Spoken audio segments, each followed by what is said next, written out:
Good morning, everybody. This is David Robinson for coming to you again. I'm the father of Geologist Daniel Robinson. Today, I'm doing another Q&A.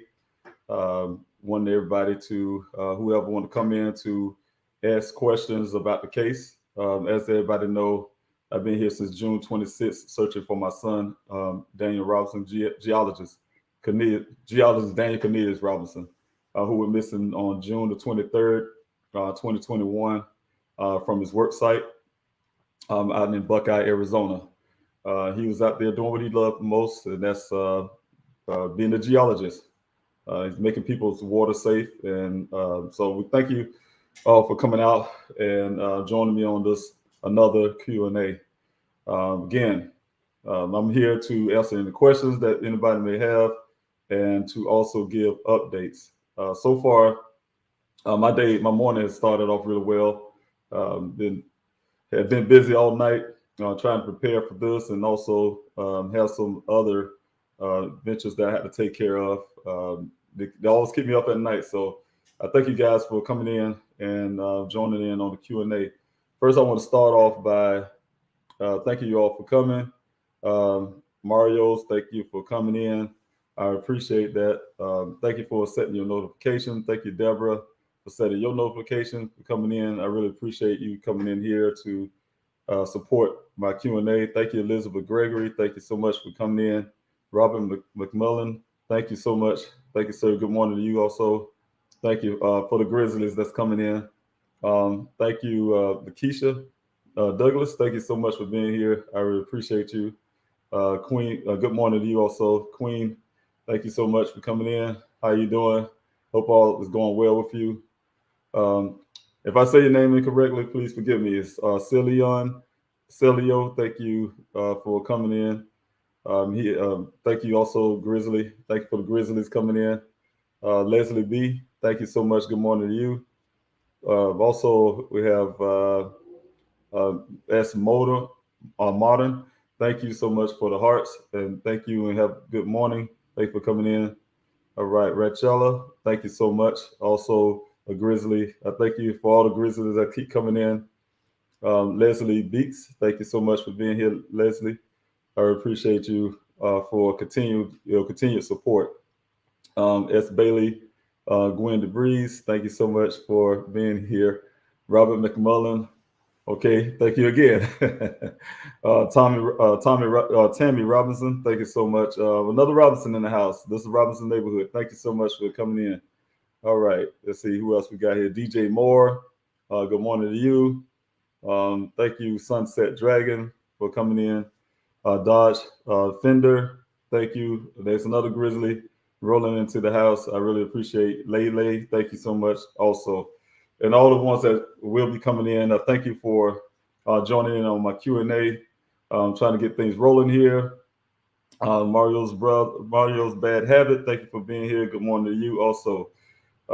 Again, my name is David Robinson. I'm the father of geologist Daniel Robinson, who went missing on June the 23rd, 2021 from his work site. The story is that my son was out in his job for a little over 10 minutes. He was on that job site with one other person, and the person that he was with said to my son, pretty much after a little short conversation, waved off to him and drove out west farther into the remote area of the desert. where to this date my son has never been seen since. Um, Also, as you know, I came here from from Columbia, South Carolina, to search for my son.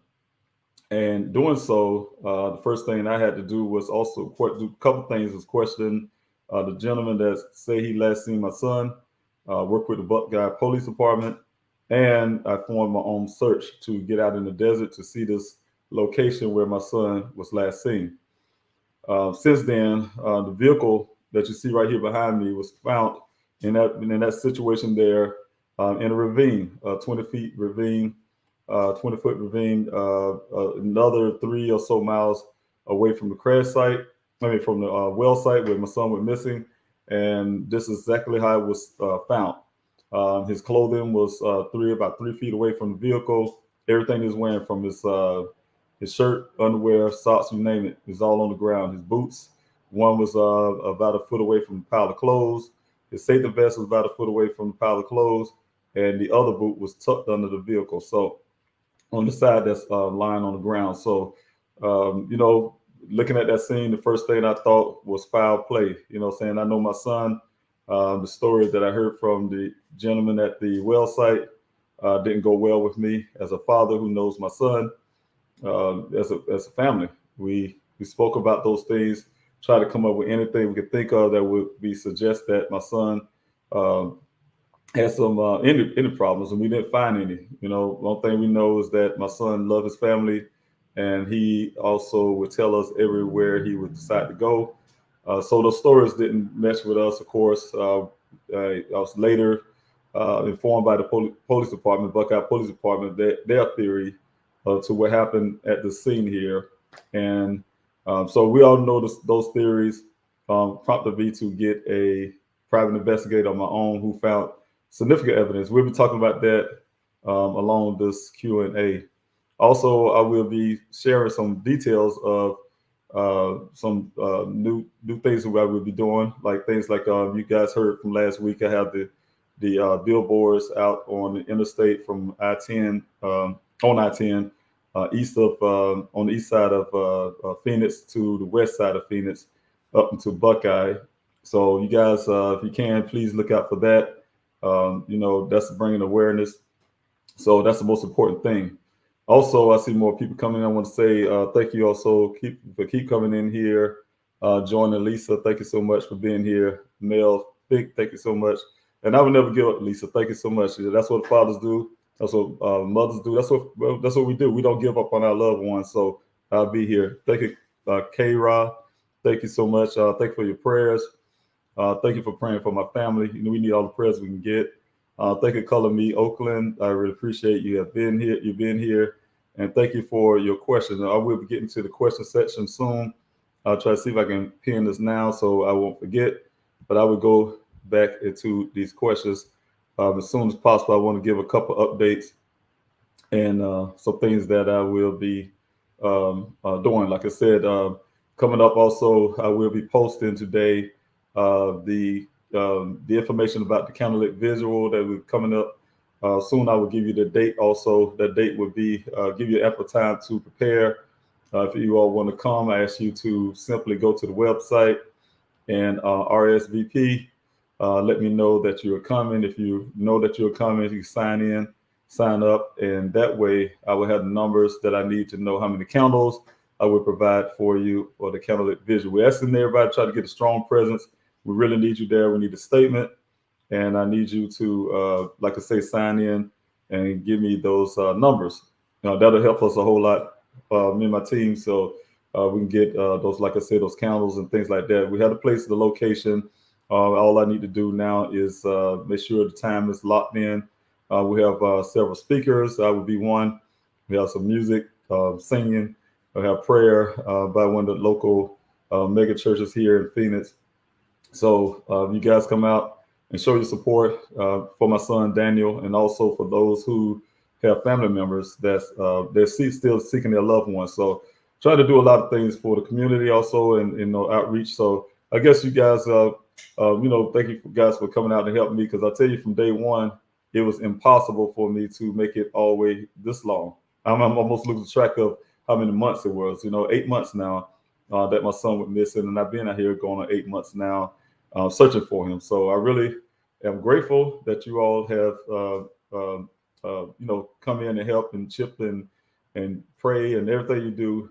Everything you have done so far has kept me here. So I really thank you so much for that. Also, you'll notice on the bottom of the screen, I have a tip line number. You see it right here behind me. If anybody have any tips, have any clues, anything that jot their memory of my son's case, anything at all. You think you remember something, please leave a tip. You can call this anonymous tip line. There's also, you can also be known, or you can be anonymous or non-anonymous, but it's a 24-hour, 7-day-a-week operators that would be standing by to take your call. Like I say, you can remain anonymous. If you don't want to talk to the operator, you still could dial this number, and all you have to do is text the word tip to this number, and also you can still remain anonymous, and you can still fill out the form. So thank you. I really appreciate that if you do that. If you want to just talk to me directly, you can call my number here, 803-200-7994. That number comes to me if you want to, for instance, just say, hey, Mr. Robinson, how you doing? You want to give me some advice or anything, that type of thing. You can reach me directly. Either way, you can reach me. Also, I mentioned on the tip line, you can stay anonymous. You want to talk to me anonymous through the tip line, you can do that also. Get those notifications that will say, hey, somebody want to speak to me, and I'll be able to talk to you anonymously. So thank you so much. You can do it that way, or you can call that number here on the bottom of the screen and talk to me that way. Leave those messages. I love them. Like I said, you guys give me that support. It helps me out a whole lot to keep my morale up and keep me going. So I really appreciate you guys. Also, if you want to know how you can help, go to pleasehelpfinddaniel.com. You see it down here on the bottom of the screen. Just go out there, go on the site there. You can sign the petition, which is very important. That petition will help me in my case, in my investigation, what happened to my son. Also put pressure on the Buckeye Police Department to do more. And when I get my everything together once I get the forensics done on the vehicle, the clothing and everything else, that those petition signatures will go a long way. You also can sign the petition more than once if you have multiple email addresses. So I encourage that also. We're trying to get those numbers up high, trying to get you guys voice heard when I go take those signatures over, along with my investigation, with all the evidence and things like that. Put it all together in one big package, and we'll have a leg stand up. So I really appreciate you guys. Thank you for everything you're doing, your support. Thank you for coming out to support me. I really appreciate you guys, and I will never forget your labor of love. We all are family here, and I really thank you all for doing this. Now we'll go into some questions here and start off the Q&A. But I do want to mention really quick that after the Q&A, I will be having Ms. Gisela K from Grizzly True Crime. She will be a guest on the show here right at 8 o'clock. So if you guys want to hang around and stay around for that session of the Q&A, I really, really appreciate that also. We have a lot of people that's supporting in the background, and she's one of them, and I really am grateful for her help. So she will be coming on the show. I really appreciate it if you guys stay along and join in with us on the show. So thank you for everything. Also, being a person that really still is trying to learn about YouTube and things like that, as you hit the like button, the share, and what's the other one? Whatever you know what to do, like, share, and subscribe. If you can do that for me, please, that help, because to get the algorithm going, and that helps me get this word out farther. So I think I'm going back to this question. Try to see if this is the one here. Okay, well, I missed the one. I'm going to go back to this first, and then I'll come down, Leslie. I'll come and get you. I didn't miss you at all. So thank you so much for your question. Have police researched his coworkers? He was the last one that saw him. Yes. Well, I don't know how far the Buckeye Police Department went with the gentleman at the well site, but I do know they told me that they questioned him. Yes. And that's some of the issues I have with just plain old questioning. Questions is say, hey, did you do this, blah, blah, blah. What did you see? What did you hear? And they give an answer, and then you just move on and don't press a person. Now, that's a little different from, like you say, research. Now, I don't know if the Buckeye Police Department researched anything, but I just can only go by what they told me personally. So I just don't know any other thing other than them just questioning everybody who's somehow involved. Okay, just do questions and just move on. So as far as I know, and so but that question I don't know. But he is the last guy that supposedly seen him. We have one other still being vetted. The Buckeye Police Department confirmed his story, but I put him out once before, and so you guys know that it's supposed to be a second person. So I'm involved that with my investigation also, but I don't really anymore publicly speak about him because there's some issues that came up with him, and we're still working those things out. So that's more than one person. That's what I'm saying. So but the one that was at the well site when my son last, we had to go by that story. That story where he is mapped out this whole thing here. So everything was based on that, according to the Buckeye Police Department. But of course, I came here to seek answers for my son, and it don't for me. So it's a totally different thing. They have one theory, and they sticking by it. They even match their report to go with what they believe. And but with real true investigation, none of that match. So that's what I'm saying. There's going to keep on going. Investigation keep going, and once I get done, my investigator myself, some things I'm doing, then we'll put everything together. Like I said, your signatures, everything is important. But like I said, you please go to pleasehelpfinddan.com, and you can see all the ways you can help in my endeavor. So, okay, I'm going to the next question I have from Leslie. Thank you, Leslie, again for coming out.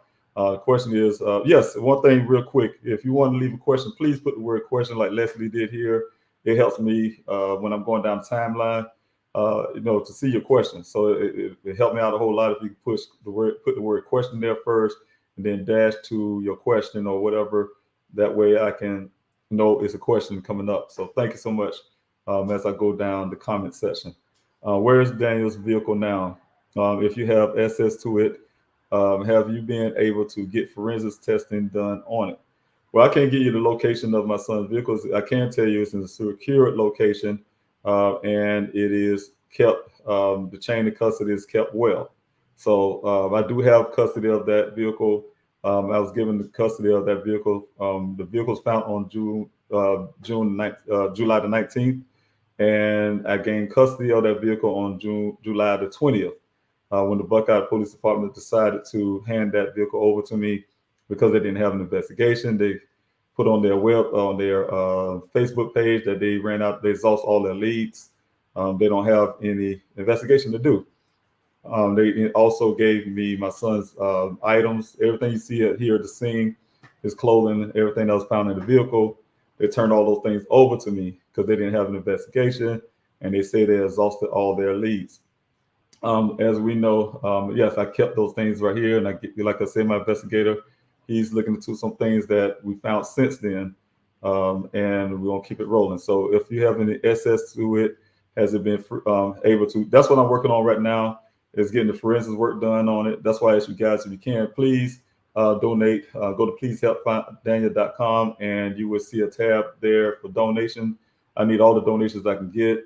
As you know, I've been funding my searches and been here in Arizona. I do have a home in South Carolina, and I've been here since June 26th. And what I have done is utilize funds, my funds, and also the funds that people donate to keep this operation going, the searches, and also the investigation. But I definitely need more funding to get the forensics work done. And that's important. I'm glad you asked that question. One of the most important things is to get this everything you see on the scene, and also his personal items to be forensically taken care of. The Buckeye Police Department decided not to do anything on the scene. This is one of the pictures here that they gave to me of the scene when they arrived at the scene. And you don't see any markers there. I had a meeting with them. They told me on a recorded meeting with a witness that they did not do any forensic work at that scene. I requested them to do fingerprinting. A day or two later, they did the fingerprinting as I asked them to. You see that in the report, in their report. And this fingerprint, I still don't have answers to that. So it's important, you guys, to help me out and my investigator to get answers of what happened. And that's the key. That's that vehicle, the clothing, everything on it is the airbags, everything is key to what really happened to my son. So that department decided not to do it. I had to do it myself, and I rely on you guys. You guys help me out a lot, and that's like I say, this is the way everything operate with you guys. So I really appreciate it. Okay, and I do have a question here. Like I said, if you guys have a question, please put the word question there first, and then I can see it a lot better. That'll help out also. The lost ones, thank you so much for good morning to you also. Um, okay, so Leo, 37, thank you. Why would his clothes lay there? I can't think of a reasonable reason why. That's just confusing. There's a lot of theories that to why my son's clothing was on the ground. One of the theories from the Buckeye Police Department is that he wrecked his vehicle. He took his vehicle down that ravine. He wrecked it. He escaped injury somehow, and he had but at the same time they say he had a severe head injury, and that explains when he crawled out that sunroof. That explains why his clothing on the ground. They say head injury make you hot, make you feel like you're hot, and you take your clothes off, you strip your clothes off, and then they felt that he somehow left there undressed, totally naked, and walked off and hid under a tree or something to cool off, is what they told me. Then they later told me, one of the detectives told me maybe he just wanted to be away from his family. He did all of this to be away from our family because he wanted to join a monastery and become a monk. So those are one theories about where it happened and why this clothing was there. My theory is that something foul had happened, and that's only based on the fact that I know my son. He's my son, and I'm his father, and he's my son from birth.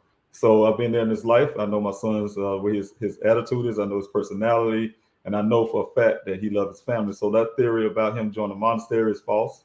That theory that he just wrecked his vehicle and had a cell phone in his vehicle. He's a young 24-year-old man. He's attached to his phone. He just bought that phone. I just bought a memory card for him for that phone, and the phone was ringing. He was on that scene. We were looking for him. And like I say, we also can't forget that vehicle wasn't there 2 to 3 days prior, according to the rancher who was chasing his cattle around that area. So long story with that, a lot of things didn't add up. So none of the theories, the theory that department have, and they want to stick by, even with hiring a PI that never even seen a vehicle or even touched those clothing, can make a theory to support their theory because they want it to stick so bad for whatever reason. They want that to stick. So it don't add up. Nothing adds up. The mileage on the vehicle that was done after the vehicle crashed, the first crash, the airbags, none of that stuff add up to why the clothing on the ground.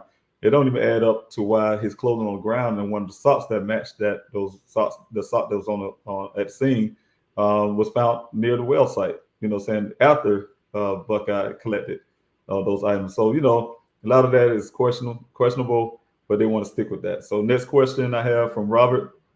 Thank you for the question. Any information on the phone that we found on the search? No, not yet. And those are the things that also had to go along with the forensics work that's going to be done. And I'm really still working on it. Like I said, you guys are trying to get all the funding. It's very expensive to get forensics work done.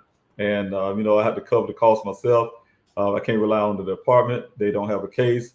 They haven't been pursuing any warrants, things like that to even, they have the funding. I don't. So I have to get the funding to be able to do this forensics work. It's very expensive. Each item had to be forensically taken care of, whether it's the phones, like you said, Robert, to his clothing, his work computer, to all of that. All of that needs to be taken care of inside the vehicle. Need to be scrubbed, need to be vacuumed, to get fibers, to everything, you name it. The airbags had to be tested. So all that stuff is expensive doing forensic work. So it's taking a little time. We're gonna get it, and I really appreciate your question and thank you for coming in. Also like these the comments too. The comments help out too. I really appreciate that. Good fathers and mothers do what they do. You are an amazing dad. Thank you so much, Rochella. Thank you so much for the comment. And yes, we all do. Our fathers and mothers, we're going to love our children. Any family member love their loved one.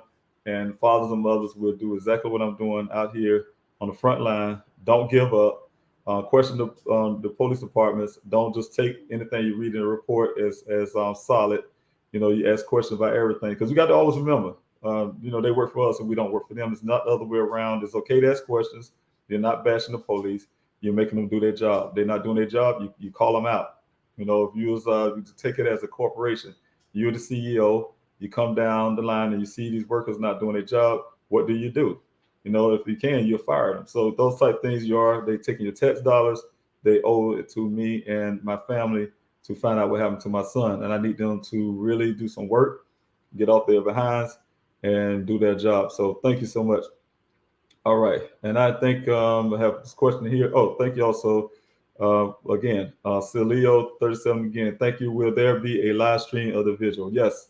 I'm working on that, trying to, I think Grizzly True Crimes wanted to do a live stream. I will be doing a live stream here on this channel here. And also I'm working with all the news channels and journalists, reaching out to them today. All the journalists, all the reporters,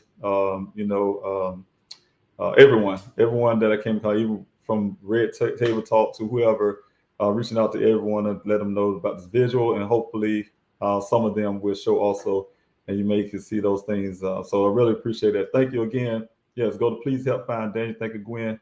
PleaseHelpFindDaniel.com. You have all the information about the visual. You have everything you need there. So thank you so much. God bless you all for being here. I really appreciate that. Also, I will be, like I said again, posting those things about the vigil. So if you guys look up that for PleaseHelpFindDaniel.com, and you will see that. Again, my name is David Robinson. I'm the father of geologist Daniel Robinson. For those who just tune in, I started a Q&A. I try to do it every morning, as morning as I can. I started off saying I would do it every morning. I find it very difficult. You can almost imagine I get pulled different ways. I generally don't go to bed sometimes only get 1-2 hours of sleep, but try to keep these things going. So I'm really busy. And I try to, if I can, do this Q&A every morning. And the Q&A is designed to give you all ability to ask questions. There's a lot of interest in my son's case, and I really appreciate you guys, because that's the reason why I'm still here. You guys showing interest, y'all showing your love and support, and I owe it to you all to give you answers. And so you guys have your questions. If I can answer those questions, I'll do my best to do so. If there's anything that would go into like investigation questions, then I won't be able to answer that. I will let you know. And if I just don't know, I will say, hey, I just don't know. So I thank you for your questions, and like I said, your support, because I would like to make sure that you're well informed, because there's a lot of channels out there, there's a lot of news out there that's totally inaccurate. Sometimes people make these stories to I know sell themselves. I don't know, but anyway, there's a lot of information out there that's not always true, and and distorted. So if you want to know some of those answers, you can come here on the Q&A and ask your questions, and I'll give you the answers to the best of my ability. So thank you so much again for being here. Thanks so much. God bless you all for doing that. Also, I would see if I can find any more questions coming down the comment. If you guys have a question, please put the word question there first, and then ask your question. That way, that way I can see your question and I can get to it. And thank you too, Leslie. Please remember to hit that subscribe button, the share, to help David spread the awareness and get the word out. Thank you so much. Thank you so much for that, because that's true. Thank you so much. You guys can do that. They help the algorithm go and get me out farther. My whole job is to bring awareness to my son's case. I do want to tell you, we're out there on Saturdays also passing out flyers. The volunteers, we have a few volunteers. I will ask you guys, if you can, please come out to the city distribution. I have the information there on the website where we're meeting every Saturday at 3:15.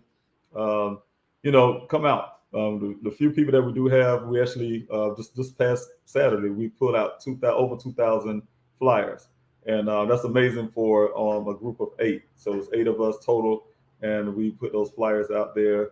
And I'm really grateful because that's awareness. Run to people all the time right here in Phoenix. You talk to them and they say, "Hey, I haven't heard anything about this case."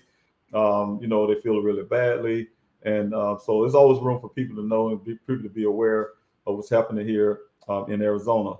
Okay, also I have, like I said, the billboards from the east side of Phoenix, the west side of Phoenix, I-10. So if you guys traveling I-10, whether you're going to California or going back east out to South Carolina, you pass through the Phoenix area, Buckeye area. Look out for those billboards. So thank you so much. Also to the company Lamar who supported me on that and gave me a great deal. So on helping me out to give awareness of what happened to my son. So thank you so much.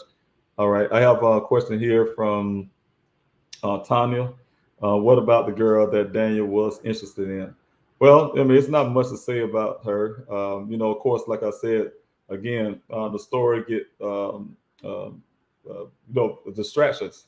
There's a lot of distractions that come along with that story with the young lady. The Buckeye Police Department wanted to make sure, in my opinion, that happened. The distraction is there.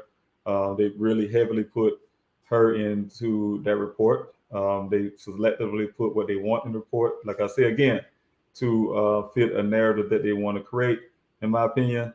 And because I don't see anything that I say about my son other than things that I didn't say. Things like my son was in love with a woman he didn't know. Those not true. Those are bad statements. I never told that police department anything like that. So why they want to do that, that's another thing. So, and I heard that was in the report.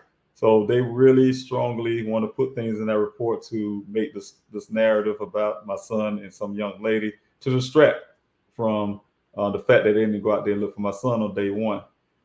They did it on day 3. Almost day 3 days later, they decided to go out and put a helicopter, which that itself is questionable because we're getting down to the bottom of that to find out, there's also flight logs to find out that actually really happened. And I can tell you, according to the guy at the well site, it didn't happen. According to his story, his testimony to myself and 2 witnesses that was there that day when he told us that. So those things is questionable with them.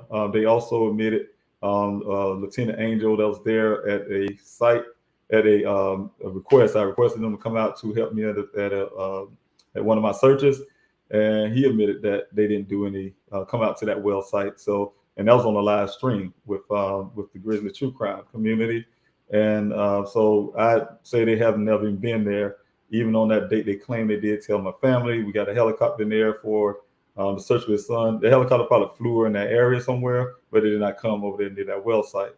So we have to, get answers for that also because it don't match what was told on the ground. So those type of things. But I do know they did a search a few weeks after my son went missing with the Civil Air Patrol. And the reason why I know that because I was there. And what they have in the report, I found out recently because that's at least about 4 reports. I have the 2 reports that they gave me. One was a full report, and I tell you, a lot of things don't match in those reports what they have now versus what they gave me then. And one of the things is not true. They say they had used 2 aircrafts with Civil Air Patrol. That is not true. I sat down, I have video, recorded the time when I was there in my car with my family, and we sat there on the side of the road. First of all, it was late. They came out there late from the time they said it was coming. They refused to let me in the gate. They even blocked the gate with their vehicles to make sure I didn't come in behind them, see what they were doing. And when they went down in that desert, like I said, that aircraft, one Fitz aircraft came to do 1 flyover each section. There's 1 flyover all the way till he made his way up north. And that was it. And then them guys decided to go down in there, whatever they was doing in there, came, finished, and came back out. But yet, those guys did not find anything out there. They didn't find even a construction cone. Yet in my searches with volunteers, we found things from human remains, a skull, human skull, and to suspicious item like a pile of clothes, similar to what happened at the scene of my son's accident. Those things were turned over to that department, and that's not put in that report. So, like I said again, they put in that report what they want, their theory. They're trying to make sure it stick that my son somehow did this all to himself. I'm sure, in my opinion, they wanted me to just go away, go back to South Carolina, and just leave my son. No, I'm a soldier. And I've been trained, not only that I'm a father and I would not leave my son behind, but also I know that you do not leave anyone behind. I love my son. And it's no way possible in hell that I would leave my son behind and just walk and just leave and take their word and just move on with life. No, it's not going to happen. They're going to have to answer these questions, and they're going to have to know, let me know, as my family know what happened to my son. So, is there any place on the planet without a piece of corruption? I am a bit in doubt about it. Well, I can't say. I don't know the question. I really appreciate appreciate the question, but I don't know the answer to that question. But and I want to say about corruption too much, but I can say that everything I know in this case is not accurate.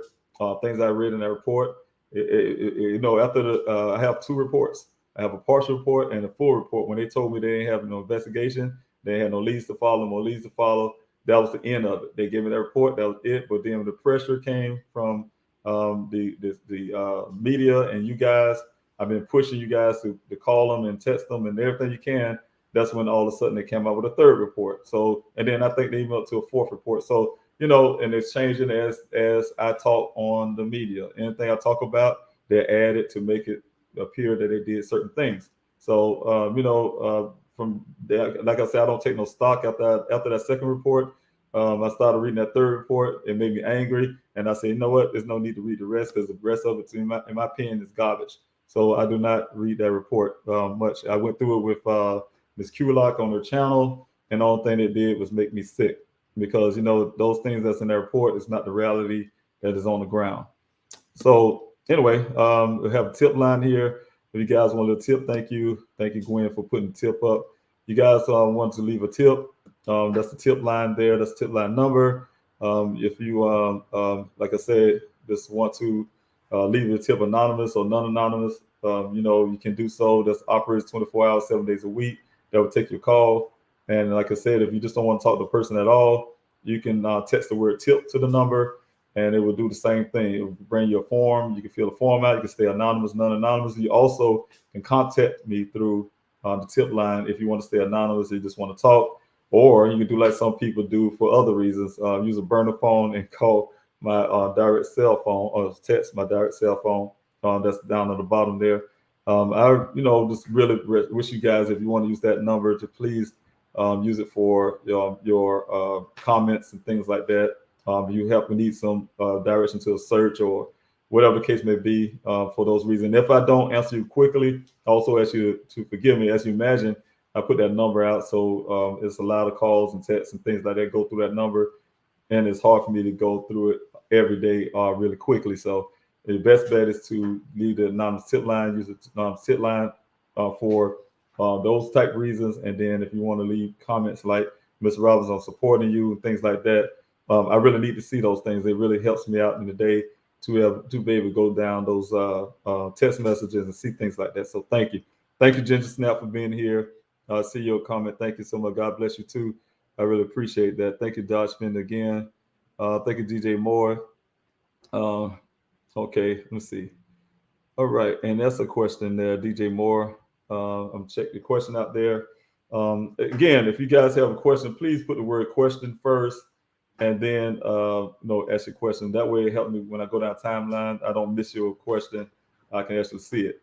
A place that may be able to help you find any forensics testing.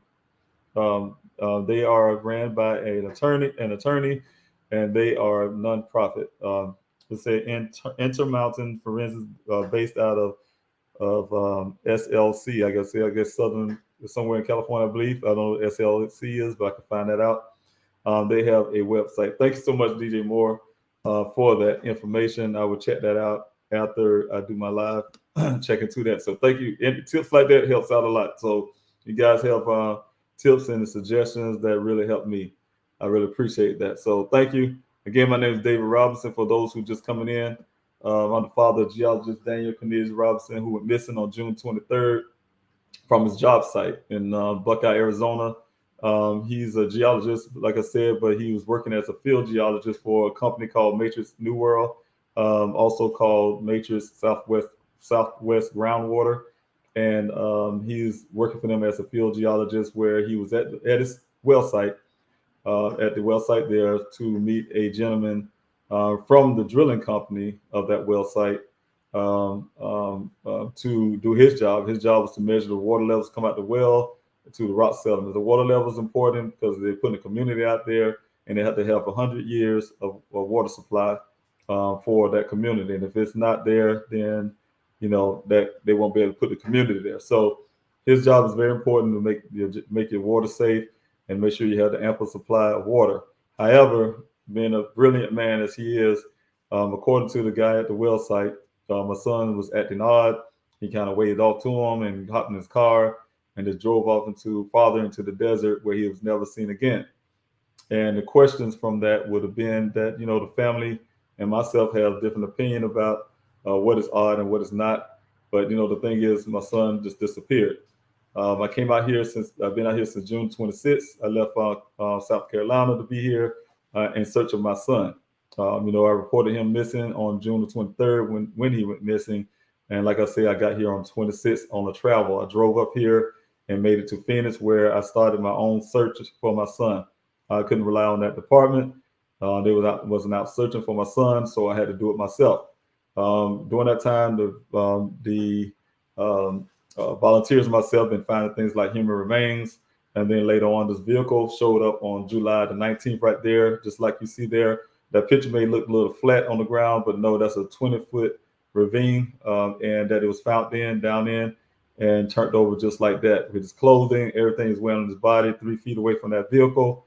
And his cell phone was in the vehicle, his keys to the vehicle, which is a push start, and also his work computer. Outside that was, like I say, his clothes 3 feet from the vehicle. You can see that orange safety vest there. That was another foot away from the pile of clothing. And then his boots was in 2 different locations. One was tucked under the vehicle. So, that scene is by itself was suspicious. And anybody would look at that and know the story to how my son was missing. It's no way he was driving around the desert for 30 days and then decide to wreck his vehicle. And the reason why I know that part of the story is because the man who found the vehicle, a rancher who have cattle out there, said he was there 2 to 3 days prior and the vehicle wasn't there. So, when he found it, the vehicle wasn't there 2 to 3 days prior. So that would mean that'll suggest that if my son had done this to himself, that means he would have been riding around the desert for almost 30 days without filling his vehicle up. And he rolled down this ravine and wrecked his vehicle. He escaped injury and then somehow, had a head injury though, escaped injury physically, had a head injury, and it made him shred his clothes off, where he walked off in the desert butt naked. And somehow the Buckeye Police Department feel that after all of that, he was going to come back and grab his things. Which they turned that vehicle over to me the day after.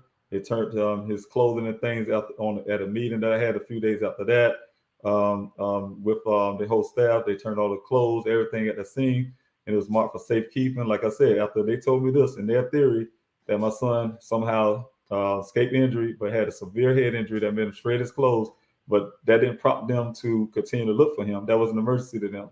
He walking around with a head injury, butt naked. They just felt like, hey, he's going to come back from wherever he walking butt naked. He's going to come back and get his things. And that's why we gave it for safekeeping, give it to your family. And we put it in our, on the news, on their Facebook page, that they exhausted all their leads. So those type of deals. So, those are the kind of things you have to ask your question of why that department is really adamant on giving that theory that my son did this to himself. They went as far as, instead of helping me in my searches, they spent money on a private investigator who does the same thing as the one that I hired, and to give their theory, to stick with their theory that my son did all that and gonna come back for his things. When my investigator found evidence, tangible evidence, not only from tangible evidence he found, also he used the report that they pulled from the vehicle and showed them how to read it. They read it wrong. They don't know how to read it. They had got this other guy to read it for them, and then that guy still doubled down on their theory. And he went as far as go to a dealership.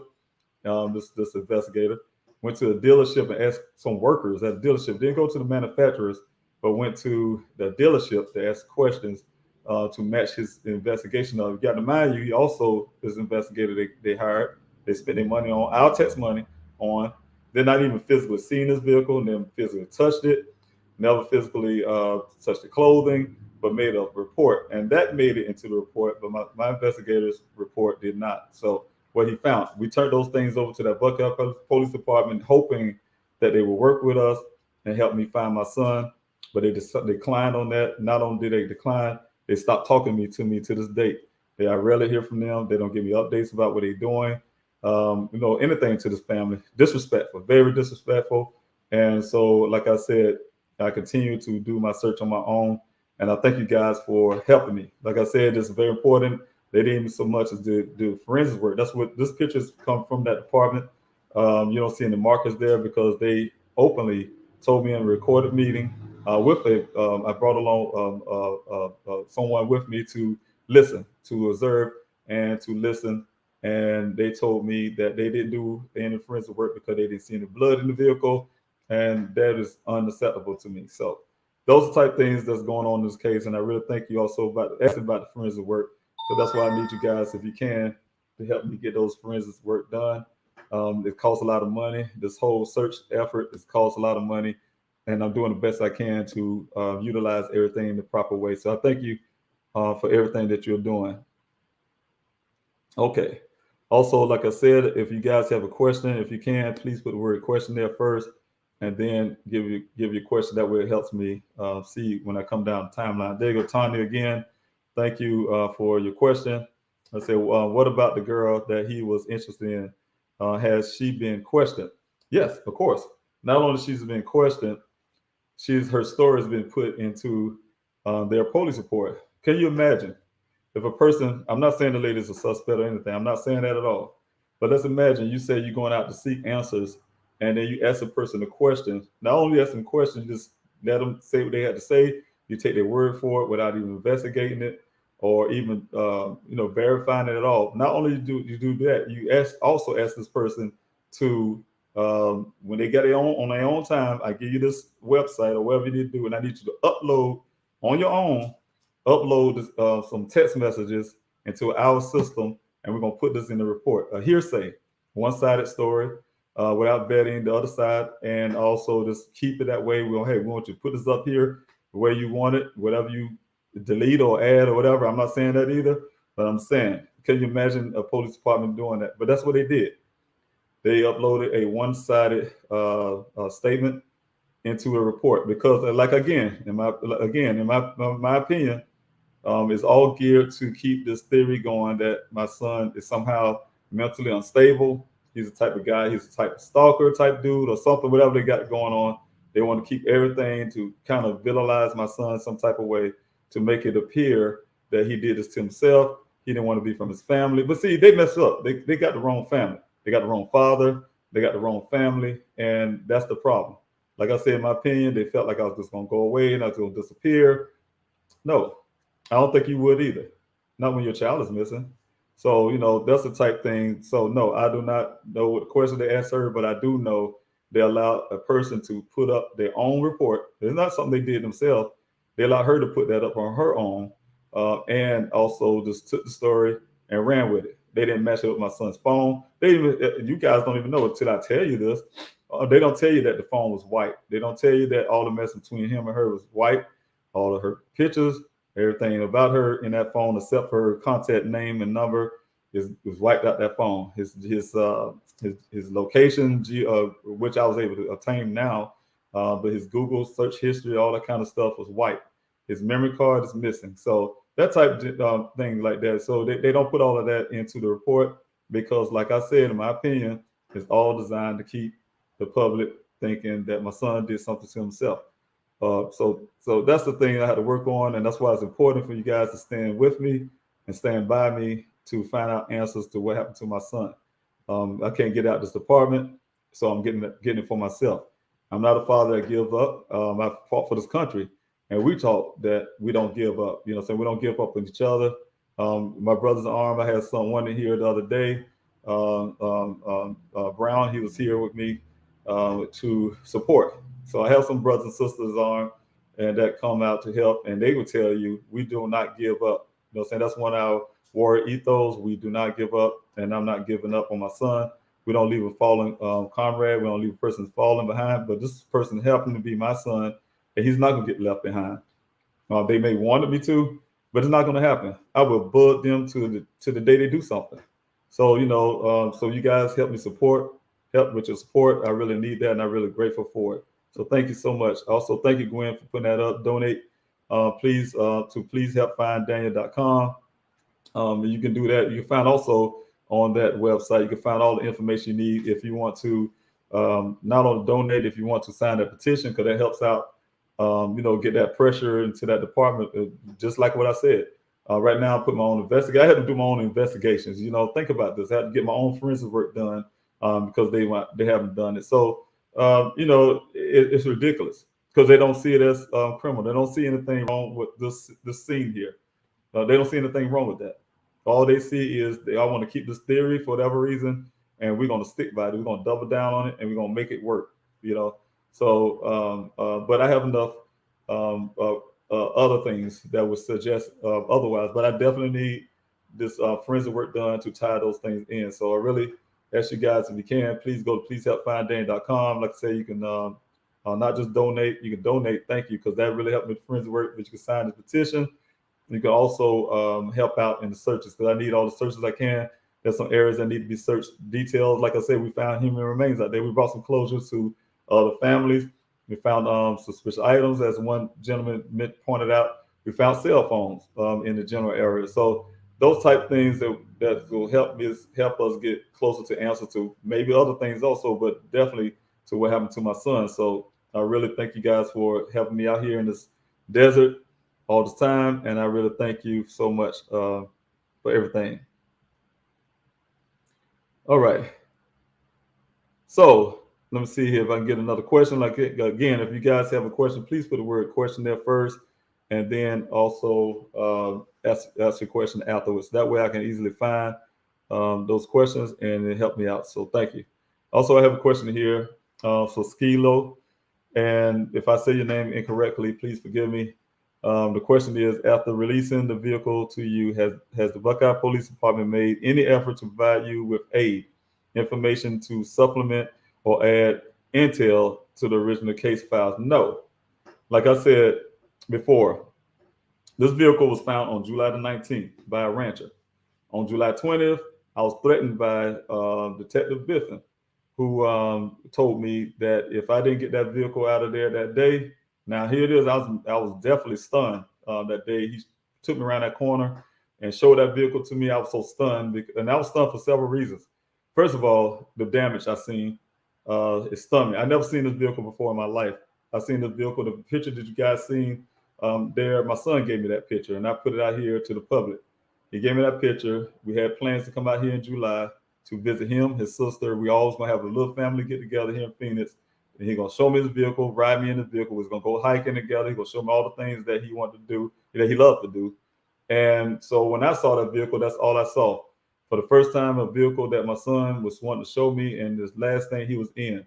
To that date, at that point, I can mind you, I've been doing my searches well before the vehicle showed up.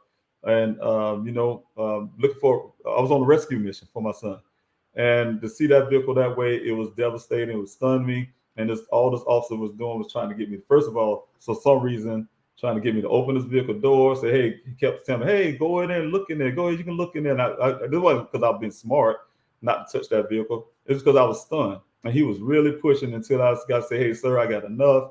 I need to get out of here. And that's when he threatened me. Say, hey, look, you got to get out of here today. If you don't, we're going to have a tow, and you're going to have to pay storage fees. And here I am, not from Phoenix.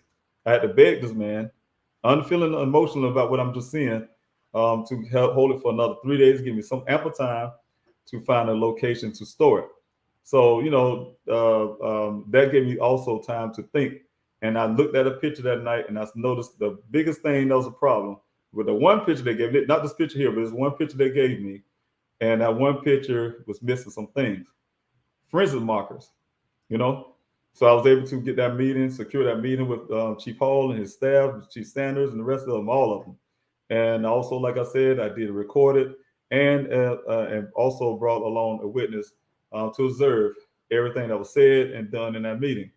And like I said, they told me openly they did not do any forensic work at the scene because there was no blood found in the vehicle, and I figured they don't need it. And I asked them how they know my son was in that vehicle. Then, how you know he was driving? Oh, it's obvious he was driving his vehicle. Exactly what one of the lieutenants said. I'm sorry, the sergeant said.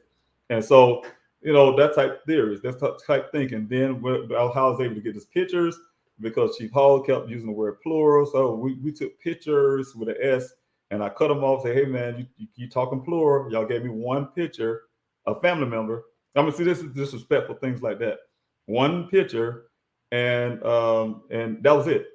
So they finally, after making them, say he's gonna give me more pictures. That's how I was able to get this one picture of the set of pictures they gave me. So they said they gave me everything that they have on that scene when it comes to in terms of pictures and footage from the aerial footage. And I can tell you, they put in a report that they had all these helicopters.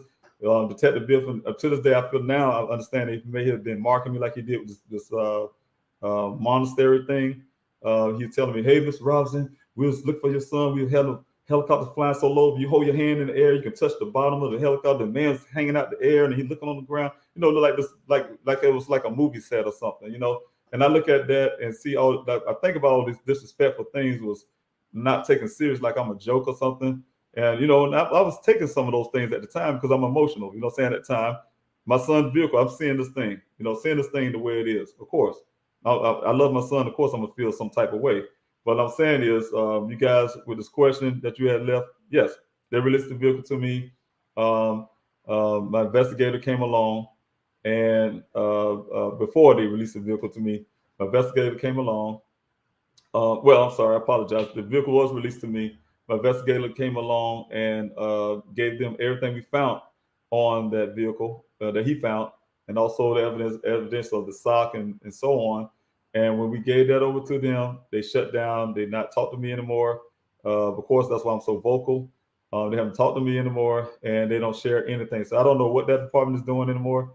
I don't know. They don't have that respect for a family member who's looking from June 26th out here on the ground, out here in their jurisdiction with hundreds of volunteers out there doing a lot of weeks. We did over 19 since the vehicle found, not counting the ones the acres before, but since the vehicle been found, we did over 19,000 acres of land covered out there ourselves. What I'm saying? And they've been out there. They claim they did searching for my son. Like I said, they didn't find a construction cone, but we're out there working. We finding all this stuff. So bringing other people closure. So thank you so much for your question. I really appreciate that. All right. I got some more questions I see here from Lakeisha. Thank you, Lakeisha. I really appreciate your question. Here it is here. Uh-oh, got the wrong one. Here's your question. Thank you. Did you speak with Daniel on the 22nd? Also, did he inform you of his emergency that was mentioned in the police report? No, he talked to his sister. I talked to him the day before that. He talked to his sister that day. And yes, he did mention to her that he had some type of emergency. But the thing that they don't know, because they don't ask the questions, that department, my son also expressed to my daughter that he was just pulling what he called a Daniel. And she know what a Daniel is. A Daniel is one of those things. My son and his sister is the only two here in Arizona. We're from South Carolina, and they have a system where if something was to go wrong, he was checking. And where it was seen for me and my family is that he was checking to make sure if something was to go wrong, that he can get in touch with her quickly. Just testing that thing out. So that's where that come from. It was a statement that my daughter made to that department. But like I said, that department decided to put questions and things that we say as a family the way they want to. Several things that they said, that I said, and also my daughter, we got together. She's upset for some things they put in their report and said she said this and she did not. Saying we'll never say my son was in love with a woman he didn't know. That's because it's false. It's never happened. My son never told me that. I talked to him for 2 hours straight the day before that, before he went missing, 2 days before he went missing. And he told me the story about this young lady, told me that he never once in his mouth even mentioned anything near to say he was in love with some woman. And that didn't happen. So I was trying to figure out why this department was adamant to put that in their report. and lie about my words. And so those are things I ask them to retract out of their report because it's not true, and it angers me as a father. So definitely no. My daughter, to answer that question, yes, he did do a emergency type checking. So you'll see me look over my show. I'm trying to keep up with the time. I have also, as you know, people who may just coming in. I have Gisela from Grizzly True Crime will be a guest on the show right after this. So if you all want to hang in here after I'm done here for the Q&A, I would really be grateful if you can do that, and stick along with us. So thank you so much for being here now. So thank you so much. I really appreciate it. Also, oh yes, I see Grizzly True Crimes in here. Thank you for being here. I really appreciate it. I look forward to talking to you shortly. So thank you so much for coming along. God bless you on that. All right, I have another question here from DJ Moore. Is there cartel activity in the area? It looks to be a bit away from the border, but if mules get that far, it looked like a transfer point. I'm not sure. I've been doing these searches out there for months, and I haven't seen any activity like that. So I don't know. All I can tell you though, what was strange, the day after this vehicle, well, the weekend. I'm sorry. Like I told you guys, I've been doing searches out there well before the vehicle was found. Because my search during that time was based on that well site, and the only thing I can do at that time was do my search based on that is to perform a rescue mission. My thought was that, hey, my son's out there somewhere. Could you imagine if it just happened? It was possible at that time. He's out there somewhere trapped. We need to find him. He could have fell in some hole or some mine or some whatever, stuck somewhere. I don't know. Wandering off lost. We don't know. But the whole point was I was out there, had people during the week and on the weekends to go search for my son. So that's how the searches originally started. Like I said, when the vehicle showed up, the ironic part to that is Chief Hall came on to one of my searches to this day himself. He came after the vehicle showed up. Two things happened that day. That weekend, right after the vehicles, I kept my searches going. I was really torn up about seeing this vehicle for the first time, like I told you, with this whole monastery crap that this guy was telling me and all that, right? Threatened me to pull that vehicle away and all that stuff. I still had my searches on that weekend. I got to search with my daughter and my family. And when we got there, lo and behold, Chief Hall showed up. He uninvited. He came out. And I'm telling you another disrespectful part. You think that if the family member should have been at the scene. I was really upset when they took the vehicle found on the 19th and they waited over 24 hours just to alert me that the vehicle was found, right? A day later. And the question was, when I asked them, hey, man, I've been out here since June 26th looking for my son. Why didn't you tell me that you found the vehicle? Oh, we didn't want to disturb your sleep, right? I don't know what happened on the 19th, what they did on the 19th, other than what I see on the pictures and things they did, because I wasn't there. They didn't call me and tell me anything, right? So, like I said, Chief Hall showed up on that Saturday. Right after that, my next search, uninvited. He showed up, which was good.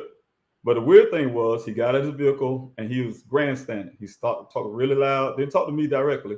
He said, hey, you all, do y'all want to know where this vehicle was found? Now, mind you, I didn't know where this vehicle was found at the time. I just had one of the gentlemen then search coordinator. He had an idea for whatever reason. I know now, and where the vehicle was found. And so we started putting out searches near the core area where we do to this date.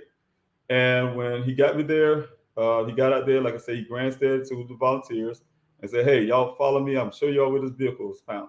We hiked. He said, Mr. Robinson, I can show you too. Let's go. We hiked. We videotaped the stuff. Walked behind this guy, and we made it up to this hill, and he misdirected us. I don't know if it was on purpose, but he pointed down this ravine and said, that's where your son's vehicle was found. We're sitting there. I was looking at the terrain. I said, that looks different from that one picture at that time that they gave me. I said, it looks kind of different because I was looking for this one thing in that picture that was an indicator for me, and there was a stump. I didn't know it was called a stump then, but I know it like something that was burnt up on the ground, and I didn't see that there. I said, well, maybe, you kind of second guess your mind. Lo and behold, while we're standing there, he started talking out loud to answer your question. He said, yeah, there's a lot of cartel activity in this area. I don't know why he was just start grandstanding about this cartel stuff. He went as far as told us that the cartels landed planes on Sun Valley Parkway to drop drills. Now here is the chief police. they drop their drugs on the Sun Valley Parkway, and they take off. Now, I'm thinking at the time, okay, if you're the police officer, why are you not stopping them? I don't know, but that's what he told us, right? But in the meantime, the rancher showed up, and that's when I first met the rancher.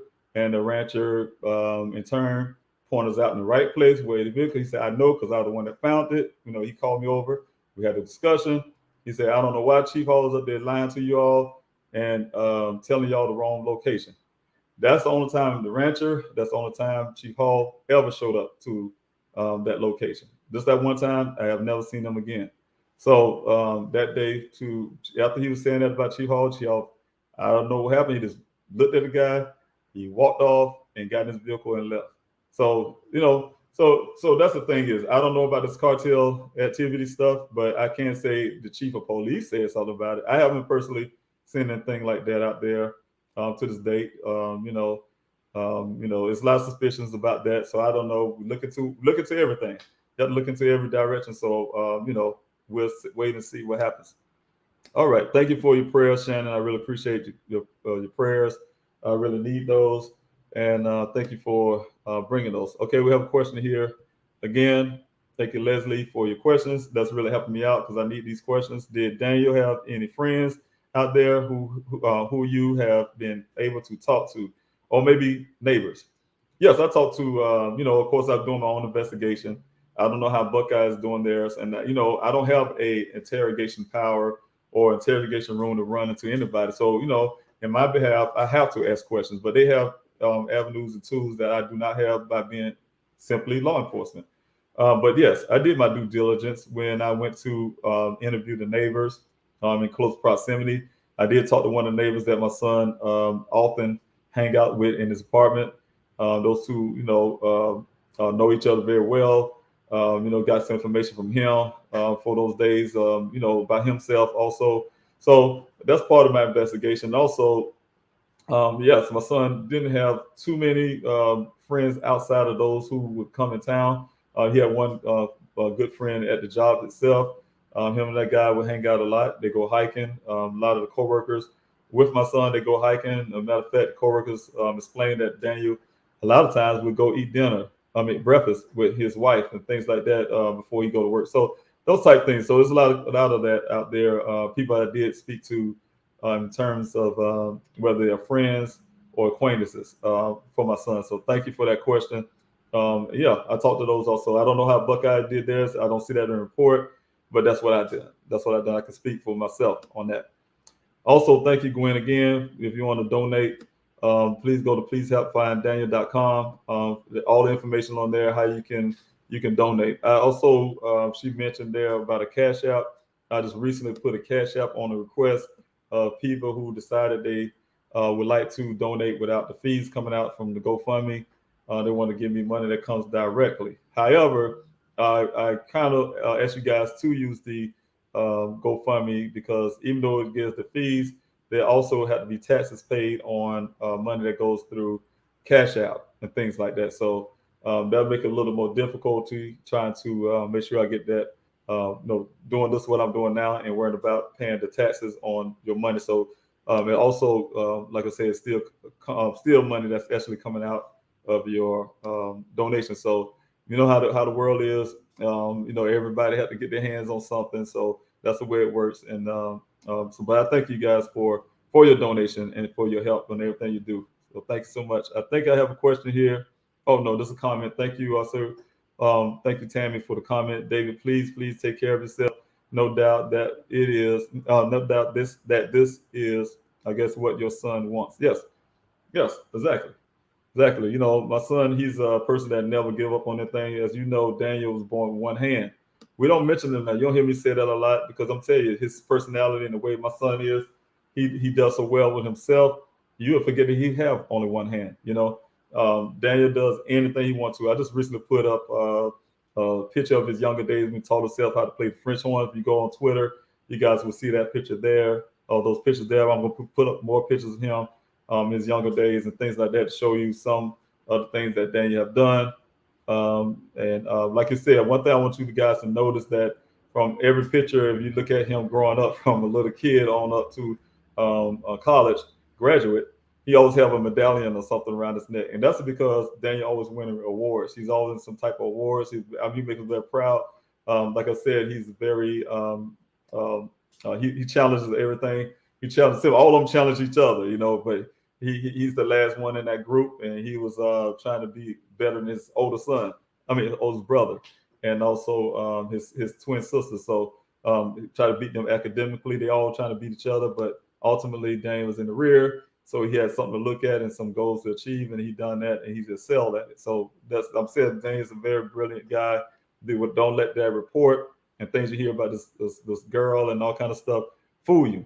That is designed to distract from the fact that my son was not searched for on day one, and that's a problem. And that's the reason why you guys sign that petition on pleasehelpfinddaniel.com. You see on the bottom screen, because that petition is very important to exactly just that. Also, that first 24 to 48 hours is crucial. Whenever the departments drag their feet like that, they cause your person to be missing this long. In my opinion, they're complicit to that, because see, more and more they wait, it gets worse. That's probably why I'm here 8 months later, still searching for my son. Had they go looking like they should have and took it serious from day one. When I called them and said, this is unlike my son, but no, they ain't look there and say, oh, this is unlike my son, and just stuck with that theory.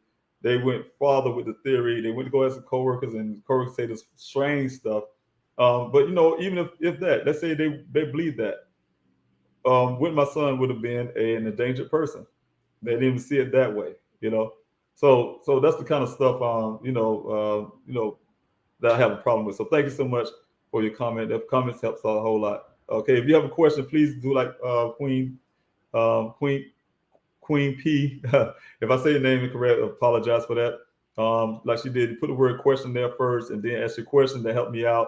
Go down the timeline, the comment section, and actually can see your question. I'll try to speed it up a little bit. I have 15 minutes left before I have Gisela K from Grizzly True Crime. She's going to be on as a guest, and I'm really looking forward to that. So if you guys can hang around after that, I really appreciate, after this Q&A, I really appreciate that. Thank you so much. Question. So they didn't find any blood in his vehicle, right? According to them, yes. But the question I asked in that meeting was, how did he know there was no blood in the vehicle, right? He said, I didn't see any, meaning he used his eyes. But I know that if a real detective and a real forensic work, and if I was an officer, and I'm not an officer, but this is myself, if I had the right equipment, I knew how to use it, I would come to the scene. First of all, I'll be taking pictures with markers and make sure I know where everything's at, all the whole 9 yards. I was doing all that first. I had my gloves on. When I got this vehicle off the scene, or whatever you had to do on the scene, off the scene, however they did it, I would have been sitting there using, for what I understand, I'm not an expert, but I do know that there's things they could use, some type of lighting to chemicals to find out if somebody even wiped up blood. So who knows if blood was in the vehicle, was in that vehicle or not, or it still is. That's why I got to get this forensic work done on the vehicle, so I can have those answers. And I need you guys to help me with your donations to get up the money to do so, because it's very expensive, because I'm not just a vehicle. I have to get clothing, I have to get the computers done, his cell phone, all that stuff. 2 cell phones that's found near his area, the way his vehicle's found. So those type deals have to be taken care of, and it's very costly. So if you guys can help me, I really appreciate it. You can get someone who can help pitch in also. I really appreciate that. But as in the blood in the vehicle, I was told that there was no blood seen. They didn't see any blood in that vehicle, and that's what they're going by. So thank you for your question. All right. If I can find any more questions, I really appreciate it. Thanks so much. Thank you, Skilo, for that comment. I really appreciate that. David, you are an incredible person. I will come help. I'm in Tucson with my family back in Barnwell, South Carolina. Oh, thank you. Barnwell. I know where Barnwell is. Not too far from Columbia, but we're deep down south from Columbia. But yeah, I know where Barnwell is. And if you're here, you want to come along, please, Skilo, let me know who you are. Just remind me, and I would love to shake your hand out at searches. I really love that. When you come out to searches, just know that once you come there, you are family. We all treat each other like family. So thank you so much for your help and your love, support. I really need that. Thank you so much for that. All right, I'll go down this timeline and I'll try to see if I can find any more questions. Thank you, Peter. I already know. Thank you so much. He said you're proud to be part of the Grizzly community who support David. Yes.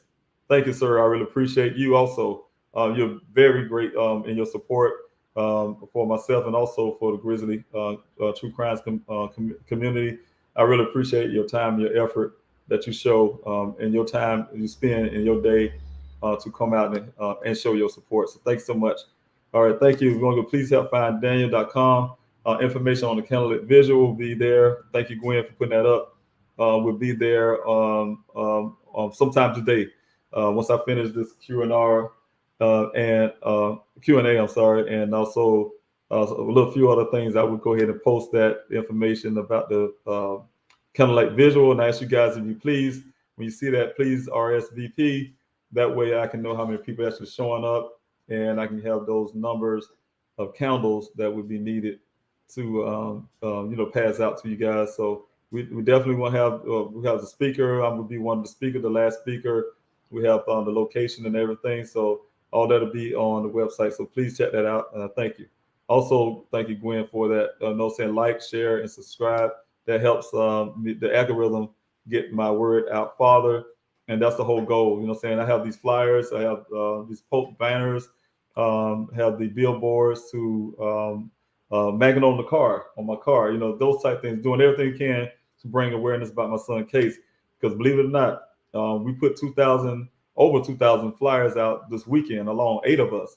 And we ran into people who was handing out flyers who have never even heard about my son's case here in Phoenix. But you can have some people that may be in Australia heard about the story, but you have people here that haven't heard anything. So that's plenty of room left out there to share my son's story, because there may be somebody out there that knows something, heard something, and jog their memory. They say, hey, you know what? When I think about it, I was out there that day, or whatever case may be, and we can get some type of answer. So I really appreciate that. And so thank you so much. I really appreciate all of that. Okay. All right. Also, if you guys who had just come in on the Q&A, my name is David Robinson. I'm the father of geologist Daniel Robinson, who went missing. Geologist Daniel Robinson, who went missing on June 23rd from his job site. He's been missing to this day. His vehicle right here was found on July the 19th, and almost 30 days later. And it's found in this condition, right in the 20-foot ravine. His clothes, everything that he had on his body is 3 feet away from the vehicle in the pile. His boots, one is tucked on the vehicle, one is on the other side, another foot away. That orange safety vest you may see there, then another foot away from his clothing. The department that is in charge of this saw fit to say that my son somehow escaped injury, but at the same time saying he had a severe head injury that caused him to strip his clothes off. He walked up buck naked into the desert and hid under a tree somewhere, and later suggests that he may have wanted to be away from his family and join a monastery to become a monk. And that's their theory. And they double down to this day on those theories that my son somehow did this to himself. And that's the end of the story. So I'm out here. Again, I'm David Robinson, been out here since June 26th looking for my son. I started my own searches. I started my own investigation. And I've been doing it since day one. I fired an investigator who also been doing investigation. And I also have an investigator now who's also doing an investigation. But I'm ultimately doing my own investigation because I'm his father, and I make sure I double check everything. So, as a father, that's what I would be doing. I don't take people's word for it. And I ask you guys, if you have family members that's missing, or God forbid, if you ever do, don't ever take police officers' word, the department that they did this or did that. You go search and go check and make sure they do anything or everything they say they do. And you make sure you're present. Make sure you're a part of it and everything else. And do everything you can to fight for your loved one. Because I tell you this, if you don't, it won't get done. Because see, the thing is, these guys, they work for you. You're their CEO. And sometimes you have to micromanage them and make sure they're doing their job, properly. And make sure they're actually been done. Check on them. Don't let somebody write something on a piece of paper and act like this goal and it's true. Make sure it's true. Well, I want to see the paperwork. I want to see more than just something on the statement. I want to see the evidence that you actually did what you said you did. Follow up on it. Follow up like I'm doing. Follow up on it. It's not police bashing. It's doing your job as a CEO of a department. they work for you. They're using your tax money, and that's what you should do as a family member. Make sure your family member's okay. Question. If you guys have questions again, please put the word question there first, and then go with your question. That way I can see it come down time. I'll run out of time. I'm having Gisela K from Grizzly True Crime will be on shortly in a few, and I will be ending this, not totally ending it, but I will be continuing from my Q&A into with Gisela on. So when I come back from a little break, I'm not leaving anywhere, but she would come on with me shortly in a little few. So I want you guys to hang around for that at 8:00 my time here in Arizona, and I really appreciate you guys for doing that for me. Thank you so much. Thanks so much for the question. The question is here: do you have legal counsel? I would like to know the name of the judge that signed the warrant for the phone data, specifying the removal of data is permissible. I'm sure that's a violation. Now, I do have legal counsel. I do have an attorney. However, when it comes to the judge, there was ever no warrants, and that's one of the problems I have in the case at day one. My family and I requested cell phone pings. No matter what they said in that report, they told us personally they couldn't get it because they can't have a warrant. They can't ask T-Mobile, Sprint for anything, get anything from them because they don't have warrants. Because my son's case is not a criminal case, and they can't do it. We asked for images of video footage from traffic lights, traffic corners of traffic lights. You know, we see cameras all the time. They get you go across these intersections and run that light. They get your tag, everything. They even see you facing your windshield, your own windshield, smiling or whatever you're doing in your car, so you can't say you wasn't driving. So they have technology like that, but somehow my son had his cloak device on, according to them. In my opinion, he had some type of cloak on his vehicle because they have no footage of my son ever driving around here in Phoenix, Tempe, or anywhere. But a month prior, when he was going to go see his sister out in California, away from on the interstate over there in California, there's only footage they have of my son's vehicle on the road itself. So we asked for those.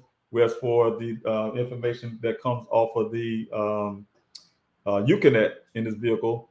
They first told us they couldn't get that information because of warrant, but then they came back later and said, yeah, we called Uconnect when they got contact. They thought it was OnStar first, told them it was Uconnect.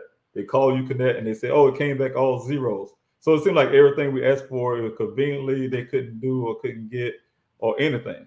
Then they put in a report that they obtained phone records. So I'm gonna let you guys know, give you an example. When a person say, they say, oh, we obtained phone records. What would an average person say? Oh, they must have went and got some paperwork from T-Mobile. No, they put me and my daughter in the interrogation room and asked us about phone records. And we sat there at their table, and I hold my cell phone up, and I keep giving the illustration. Hold the phone up like this. I'm turning the back side, and stroll down while they're sitting on the other side of the table, and that's obtaining phone records from the family. You know, if that's police work, then I guess that's how you do it. But I don't think so. I don't think that's police work. They don't want to say they can't get warrants and things. That the companies would not give them information like that without a warrant, and that's the reason why. But yet they put that in a report. And they somehow, I guess, did it like they did the young lady. They look at something on a phone, but on this, they let a young lady, like I said, take her own information and upload it into their database, and they put in their report as true, without vetting it, without putting a pin against my son's phone record, whatever they did. They have none of that. If they put that, I'm telling you the reason why. If they put that my son's phone record part of that report, then you can see the reason why they shouldn't even put that girl's information out there alone like that. You know, it would be a lot of contradictory because those text messages she had would not match what's really there data-wise. I don't know what they said to each other, but I can tell you there's more was there than what's on that report. So here's another question here. Were there any rocks found inside his Jeep? Like if he was rock collecting during that time? Well, you know, he has samples. Then he has samples. He's a geologist, field geologist. He's what they call is also a hydrogeologist. And yes, there's samples that he keep for his job. You know, that type thing. He had to turn that in once he collects a certain amount. I don't know how much, but he had to turn those things into his company. They have a desk that he walked into, and he dropped those things off. Like I said, you know, you guys got to understand. My son, he's a field geologist. That means that he rarely ever go into the office building. That's why I question this comment about he was acting odd and things like that by the coworkers. He wasn't even at the job.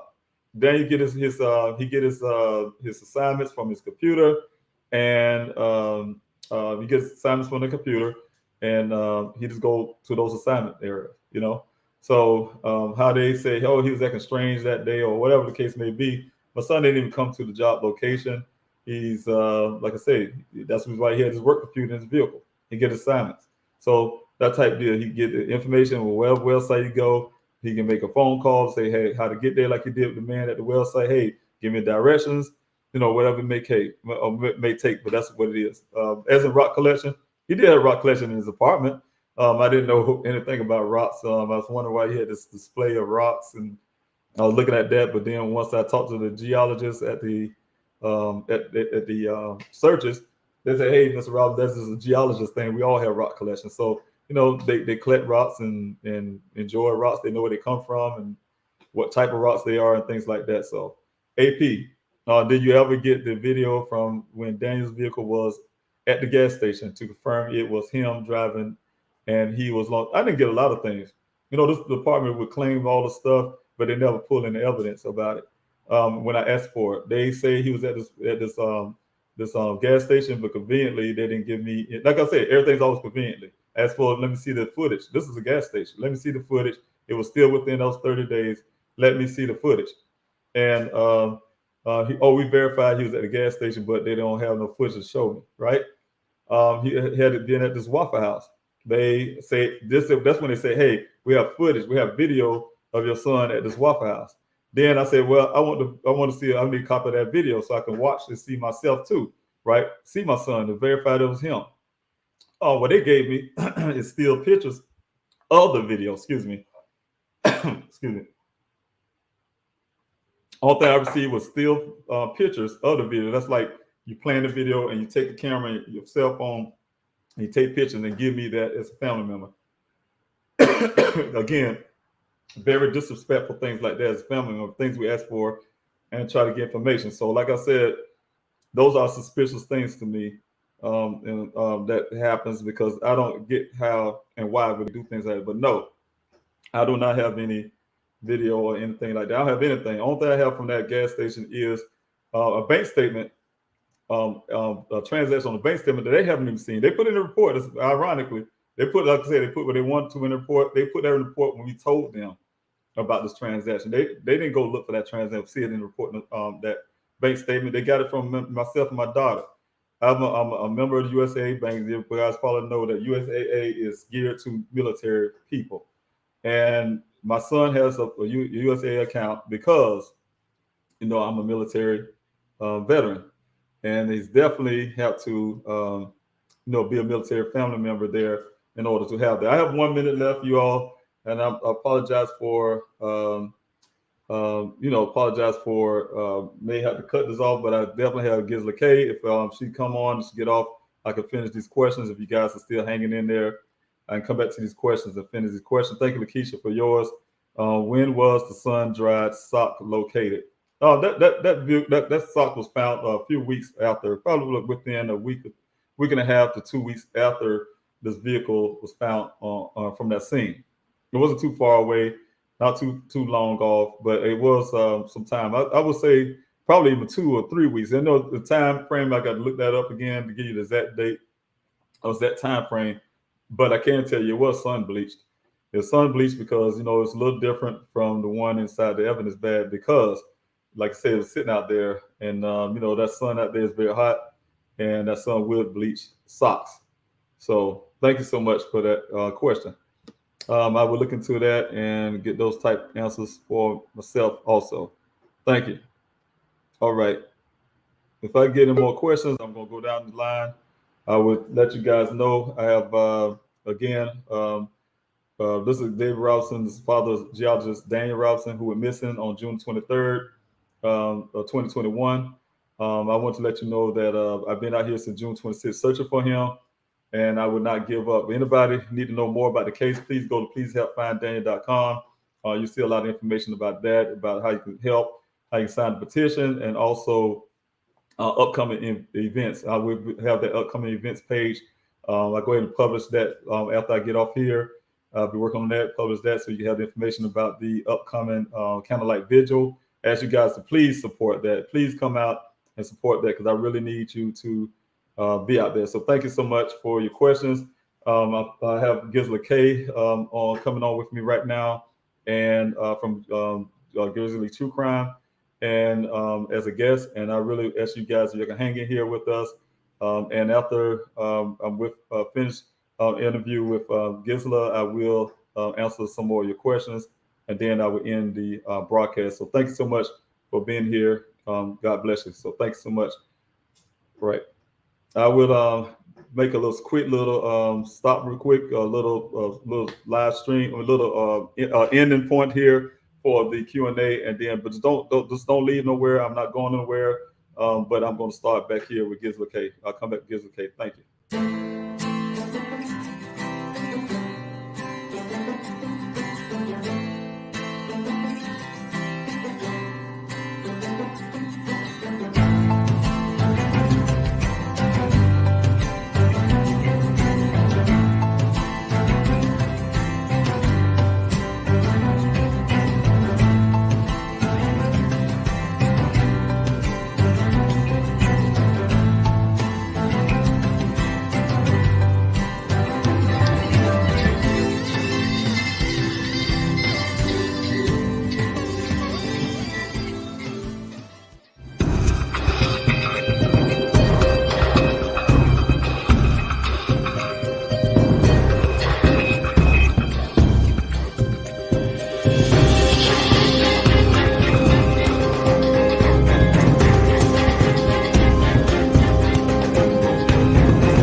Okay, thank you everybody for hanging in there with me. Again, I'm David Robinson, the father of geologist Daniel Robinson. Coming back to for you guys to come for a second part of this live. I have Gisela K from Grizzly True Crime on, and I want to bring her in. So you guys, you welcome her. I really appreciate it. Thank you so much. Hello, Gisela. Hello, nice to see you on your show. This feels different. Yeah, very different, very different. I really appreciate you coming on and helping out. Thank you so much. Absolutely, and I hope lots of grizzlies come over. That would mostly be the point. I mean, we want your channel to grow exponentially, for you to do community posts and all the stuff that you can do with it, which would help a lot. That's right. That's right. That's right. We just finishing the Q&A. We'll be having a little bit more questions once we finish here to finish up that Q&A, and then I'll be going on from there. And you know how I do. I have a lot to do today, so we'll be moving on. So thank you so much for coming on. And there's some really good questions. I mean, in all your Q&As, there's some really good ones. But the more you do these, oh my word, these questions are amazing today. I didn't really want to. I want to be here, but I was like, oh my word, these don't miss them. So right. I won't be long. I'm just here to support, and of course to ask just a few questions as well, which I brought along from last time. Thank you so much. Mostly just to remind everyone of the exciting things coming up for you, which would be one of them being on the Kendall Ray show very soon. I mean, that's some huge exposure as well. A big YouTuber that's caught onto the case, and she's going to be covering that with you. So that's exciting, right? That is very exciting. Yeah, I'll be working with her, flying out to her show, do a show with her in Colorado on March the 29th. So I'm really excited about that because, like I said, anything that brings awareness to my son's case is very helpful. Get the word out in Colorado, get the word out in wherever, all over this country, all over other countries and things like that. So I'm really happy to get the word out any way I can. I really hope that when you're on her show as well, it inspires those other big YouTubers to also be like, hey, because sometimes they get competitive now. Like, wait, I want to cover it now too. This will be amazing. But then there's another big thing coming up for you, which is CrimeCon. That's April 29th to May the 1st. Do you know which day you'll be speaking on? I know I haven't got that information yet, but I know one thing is I have never spoken in front of over 5,000 people. There will be over 5,000 people out there. So I'm trying to get myself prepared. It's going to be, time strength for me right now and get prepared for that. But yeah, again, as a way to also get my son's name out there and get some exposure. Also, there are some people like John Wash that hopefully would be there. People I would like to pick their brain and find out better ways to do my searches and things like that. So it's beneficial in different directions. So I'm happy about that. And you've said before that John Walsh was no expert when he started out, and then he, through searching for his son, became one. So, do you find that your army experience helped you at all in just preparing you, or did you go into this literally from scratch, like Well, new information as you go along? and it's a little bit of both. The mentality wise, when I left South Carolina on the way here, of course, I left without preparation. My mind was, hey, this guy's not going to look for my son. I'm going to do it myself. I just grabbed everything, and threw it in my car and started driving without any plan or anything. Just got out here to do so. But on the way up here, of course, that's when that military experience kicked in. I realized and remembered that I am a soldier. You're a soldier for life. It's not something that you do once you come out of war, you get out in the military. It's not something that just ends. It's part of you forever.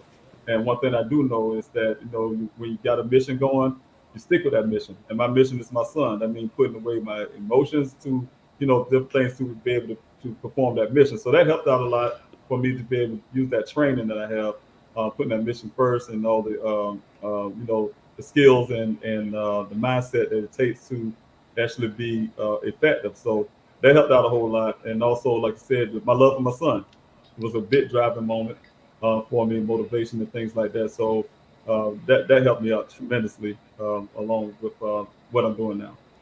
Yeah, I was going to ask you what keeps you going like that. Of course, it's the love for your son, because as you know, a lot of parents, they would throw in the towel. That's They'd right. just be like, oh, well, it's been a month or 2 months and wait and see. But you're there every single week searching for your son, and the love for your son drives you. That's right. Wow. And just have the whole family dynamic. He has a mother. I don't speak about it a lot, but she wants to stay private. But he has a mother. He has siblings. He has grandparents. This whole family dynamic. I'm standing in the gap for each and every one of them, and mainly for myself. He's my son. I love him. Like I said, Daniel is a this he's just a great guy. He's a great guy. He has a promising career. Yeah, he has a promising future, and I want to see to it. I want to see to it that my son can finish what he started. And so, I'm not going to give up on them one way or the other. It may be, of course, a lot of people look at it, hey, it's been this long. There's no way that your son is alive. I have faith, you know, that maybe not, but I have faith, saying that my son is, and I'm going to continue to approach things that direction as if he is, and also have to approach the direction as if he's not. So either way it goes, just like in the military, we don't leave a fallen comrade.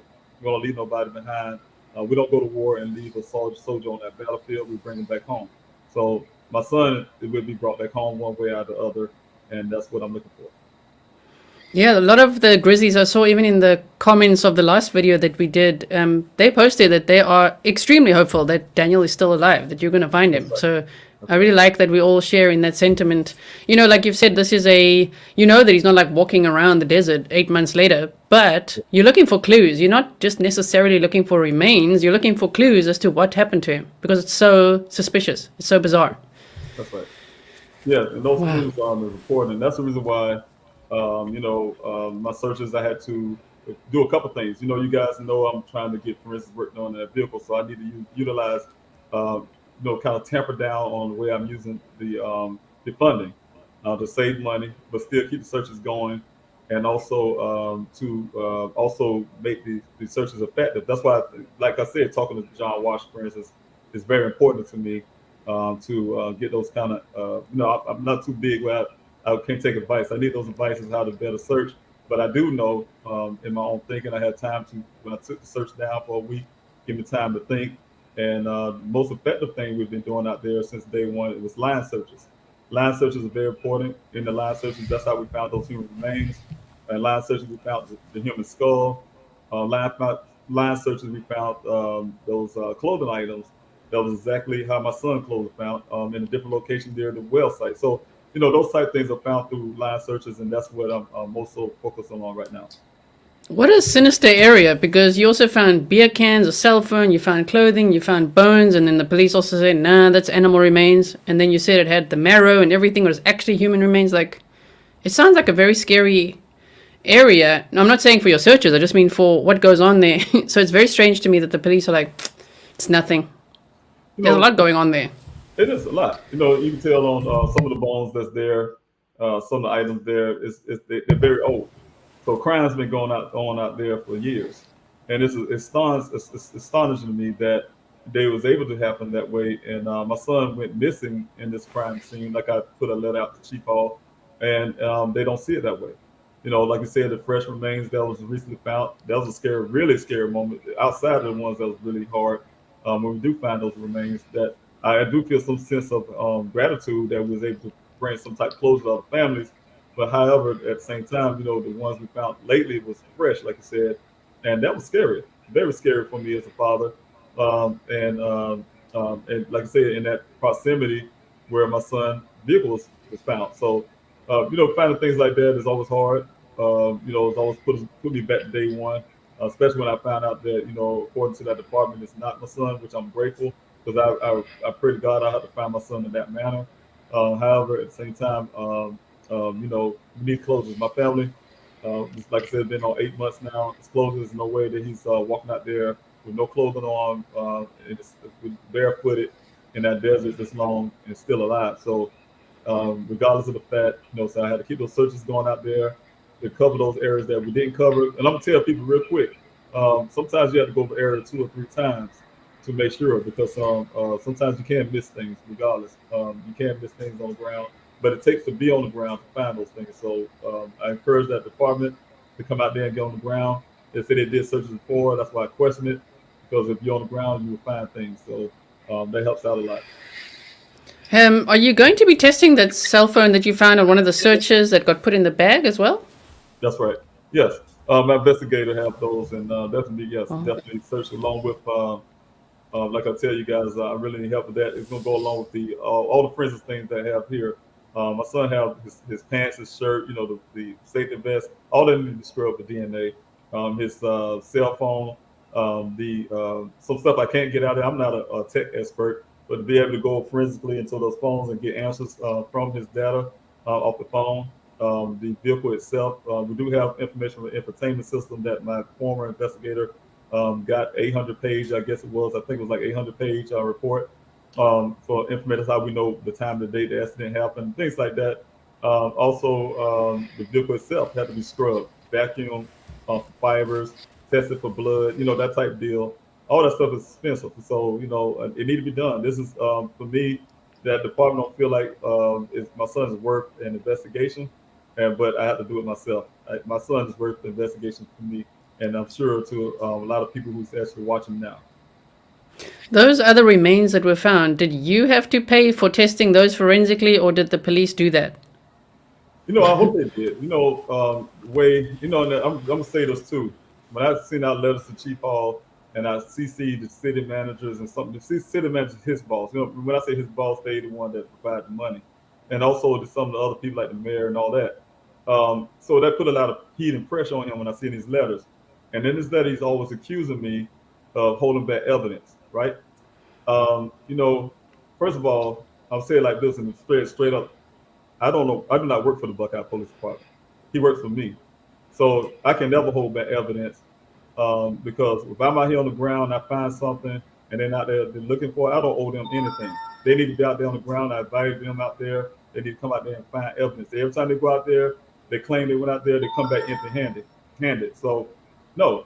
So I kind of want to tell you, like, look, um, when it comes to that department with the whole idea of friends and stuff like that, they're not really doing their job. I mind you, I've talked so much, I forgot the question. Oh no, no, it's all good. I was just asking. I was just hoping you didn't have to fund Right. like the cell Okay. phone you found now. I mean, you might have to fund that the testing of that cell phone, which is like I will.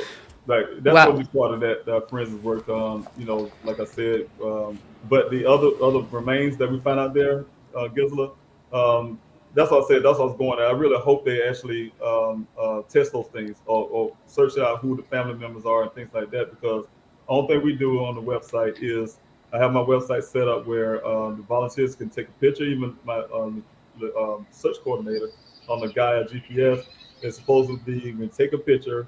We have the ping locations, the coordinates, and everything of whatever we took at the time, and the copy come to me, and also a copy go to the investigator, and the copy goes to the Buckeye Police Department. So they get a copy, and they're supposed to come out there and gather things. We're not law enforcement, so we're not able to gather human remains and things like that. But yeah, cell phone, they don't have an investigation out there. They don't have a crime scene. It's not a crime scene area. They have nothing roped off. So anything I find out there, is in cell phone and things like that, yes, I'll be having that taken care of myself. Well, I know everyone's got a lot of questions, so I'm not going to keep you too long. I have one or two more. One was, has your new PI come up with any alternate theories? You know, any new theories, or does he have a gut feel about what happened? He never so far have given me any type of theories. He's actually when I'm taking right now, he's actually going over everything my former investigator came up, and that's the problem right now. I'm still waiting on. I really don't put that out too much, but I'm waiting on some things from that time that I need that can help out with a little bit more information that I thought we have already. That we'll have to keep continuing looking for that we already had. So answers we should have had on certain things. To make a long story short, so I'm still waiting on some answers for those right now, and also to be able to relate to him, he's trying to reach out and try to get some of those questions answered. So that's the way he's working. He's not here to and not dump off anybody, but he's not here to be in the media present. He don't like that getting on television shows and stuff. He don't want to do all of that. So I'm really grateful that he's doing what he's doing. Yeah, But I sounds like tell the right guy. no, Private. I'm not gonna stop doing my investigation too. I was doing investigation on my own, even when I had my former PI. I was doing my own investigation from day one, questioning the guy at the well site to question the neighbors around the neighborhood. So I've been doing my own stuff also, and I'm still continuing to do that. And have you ever contacted other police departments in Arizona, like other than Buckeye? I'm sure you have, but Yeah, I just have. I asking. have. One of the things is I had to, the person I reached out was to Tempe. My son's a resident of Tempe, and I reached out to them, tell them I believe my son is missing. Of course, they redirected me to Buckeye because by law, if a person go missing, wherever they went missing from, that's who has the jurisdiction over that case. So yes, I reached out to Tempe to get a welfare check at the house, of my son's apartment.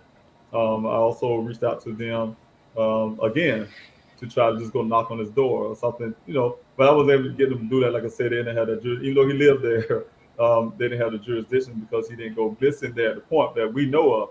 And that's again one of the meetings I had with the mayor of Tempe and also assistant police chief recently. And that's one of the things we discussed, as in how we know because we don't know what happened to Daniel out there in that desert. We don't know if he could have went back home, that type deals and stuff like that. So we don't know if that was actually the last resting place of where my son was last seen, or what happened from that point of the well site. Maybe he didn't go to the well site at all. So there's all kinds of questions out there. So those are things that we put out there with this departments to my attorney. When I say this, I do have an attorney. I want to throw her in there too. But so now she wanted to secure the meeting. I mentioned that where I was able to talk to, like I said, the mayor of Tempe and also assistant chief about those matters. Okay, and do you think that anyone watching now or any of the Grizzlies, thank you everyone for being here. I just see there's some Grizzlies here. Yes, Hello, Lieutenant Peter Pranzo and Rochelle. yes.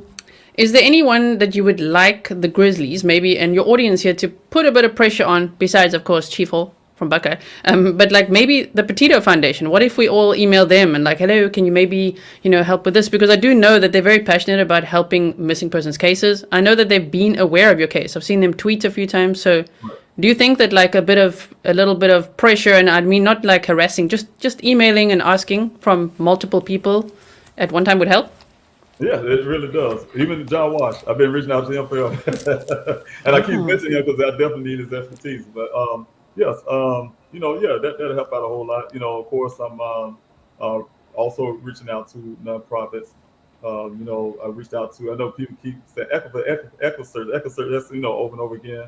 I try to keep quiet about it. I did reach out to them a long time ago, people ask me, so I reach out to them again. I did get to, like, for instance, a Dave Rader, who explained to me that my son's case didn't fit their profile. So so I know people really have high remarks of certain nonprofits, which I know they're doing a great job. So I'm not going to dump away from their great work because I'm sure they're doing a great job. But a lot of times my son's case don't fit their profile. So I have to, like I said, the way I do things, you can probably tell. Like I say, outside of my investigators, have an investigator, my former and my former and the one I have now. I'm still gonna do my own investigation. That's just where I am. I just don't take people's word for anything. Period. But I also have to do my follow-ups also. So if nobody can be there from a standpoint of nonprofit, then I'm trying to start my own nonprofit. You get what I'm saying? So that's the reason why I'm doing that now in the background. Have my own nonprofit, working on that, and because of things, so I could be effective for other families. I could literally ask you questions all day, which because you've been on my show. And then I ask lots of questions, but the one question now that stands out is really what doesn't fit their profile. Do they make it obvious? Like, it doesn't fit our profile because, do they say? No, not really. But I can say, for the fairness of Echo Search, they did give me a referral. A referral to I can't remember the remember the nonprofit's name, but they were in the letter. If you guys remember the letter I sent to Chief Hall, I included them because I had an extensive conversation with them. They explained to me that they have these drones that I've been needing for a long time that can actually have the infrared system where they actually have some mapping system. They can actually see disturbance on the ground itself, no matter how long it was, how many years it was. They can see certain things like that with those technologies, and I needed that. And they said it was coming on that Saturday along with the Buckeye Police Department that day, but they needed Buckeye Police Department to refer them, and it was simple as that. All they do is say, hey, you guys can come out with us today while we're doing that, and that's all they needed. Now I don't know if Buckeye actually did that or not, but I did receive a call from that nonprofit that morning that they supposed to show up and say they weren't gonna make it because the guys, I guess it's a team of 5 of them, none of them showed up. He was the only one who can't do it by himself. So that's the last I heard of them. Of course, I'll try to reach out to him again, but I'll see what happens from that point. Oh my word, it's so heartbreaking. It's so disappointing. It's like, yes, okay, something's happening. No, actually it's not. Oh no, you have to deal with that too. Yeah, it was a little disappointing, but like I said, I'm the kind of guy, if that don't work, I'm looking for another avenue. And the other avenue is to buy those equipments myself. So that's going to happen to get those equipments myself. You can learn how to utilize them. And like I said, search for my son. But when that foundation come up, then I can help other families. So, just that type of deal. Well, thank you for having me on as your first guest. If any Grizzlies are watching and you haven't subscribed yet, please subscribe. If anyone else is watching, that's what you got to do, and hit the thumbs up. I know it's not always easy to be on your channel asking that, right? Like, subscribe. I mean, you've got some great moderators as well. Like, subscribe, comment, boosting to the algorithm, because the more exposure that this case gets, the better. And this is a way of also, like you do with everything, like you do your own search as well. You're doing your own channel as well. You're not going to wait around for everyone to invite you everywhere. You're doing your own channel as well, which I'm very proud of. Oh, thank you so much. So well done for everything you do. Yeah, and thank you for having me as your first guest. And see, it's easy. You just click the person there. And I'm just going to click off. And can I just say one more thing? Yes, you can. Everyone's been asking questions, right? And I didn't want you to miss any of them because they're so good. So I think if the audience could just, whatever you guys were asking, just say question and ask it again, even if it's all questions in a row now, because now the Q&A will continue. Thank you for bearing with me, everyone. And thank you for being here. Thank you all. Thank you, Gisela. Thank you so much. Okay, I'll be on the other side now. That's right. Bye. Bye. All right. Thank you all for hanging in there with me. That was Gisela K from Grizzly True Crime. The whole Grizzly community has been a very great support in the background. A lot of people don't know it takes the effort of everybody, to keep this operation going and search for my son. I didn't know I was going to be out here. Nobody knows until you get a missing person that you would be doing things like this. One day you're at home, and the next day you're out in Arizona looking for your child, and then next thing you know, you're out here for 8 months. And like I said, those things would have been possible if you guys wasn't supporting like you are I mean, it's in every way. I mean, whether it's the prayers, the questions, to you name it. But I just want to say, if you hear it from me first, from the bottom of my heart, I'm really grateful and I love you guys for everything you do from this date. You know what I'm saying? I tend to think you as my extended family. So you guys see that on Twitter, I really mean that. You guys are extended family to me. This is our case. I tend to call my son. I heard from one volunteer say, son, Daniel is America's son, and he is. He represents so much that goes on here in this country. It's disparities to, people go missing because of lack of effort from the departments and things like that. So you look at the whole big story here, and you can see it. Had this been this vehicle, let's say that vehicle behind me was a police cruiser, right? Police cruiser also went out there in the desert. He was acting a little odd, what they want to say, and then he just drove off in that desert, and he was never seen again. And then almost 30 days later, they find his police cruiser just like that with his uniform on the ground and everything. Whatever case may be, it's exactly the same way. Do you think they would have been going down like this? They would have said, he coming back for his things. No, it wouldn't went down like that. So that's the reason why I'm fighting. That's the reason I tell you guys, when you got missing loved ones, do not let a police department treat you that way. You fight. You embarrass them if they have to. Do whatever you have to do to make them do their job, because I'm telling you something. They will justify to whatever. They'll justify their actions. Their actions say, hey, this guy did to, if he did do it to himself, then what? If he's out there walking naked, and he's out there in 118 degrees naked with no water because all the water's in the vehicle, all that stuff. Then what? You don't go looking for him or something. I mean, you don't really put out the effort. No, if it's their officer like that, the uniform on the ground, oh, you best believe they have every force in the United States out there looking for him. So I expect the same thing for my son. These guys go out there and do a job. I'm not saying they should get hurt or anything, but they know the job, the risk of the job. The risk of the job is you become an officer, you put yourself in inherent risk for everything, right?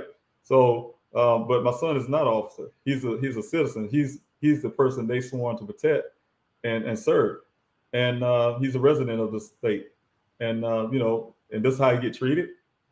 So that kind of thing. So I really thank you guys for coming out again, and I really apologize for not getting to all of your questions. But like Gisela said, if you have questions, please put them up there again. I'm spend a little more time, probably another 30 minutes or 15 to 30 minutes of finish up the Q&A, and then I will get off. And I really thank you. You guys can hit that like button, subscribe, and share. Like I said, that helps with the algorithm, and that definitely can, it helps with the algorithm, and definitely get the word out for my son. I need to reach all the people that I can. That's why I made the Q&A to give you awareness. This is, like I said, not just my case about my son. This is your case too. You guys are showing a lot of concern and care for my son's case. I think I owe it to you all to answer some of your questions so you don't get it elsewhere and get missing some information.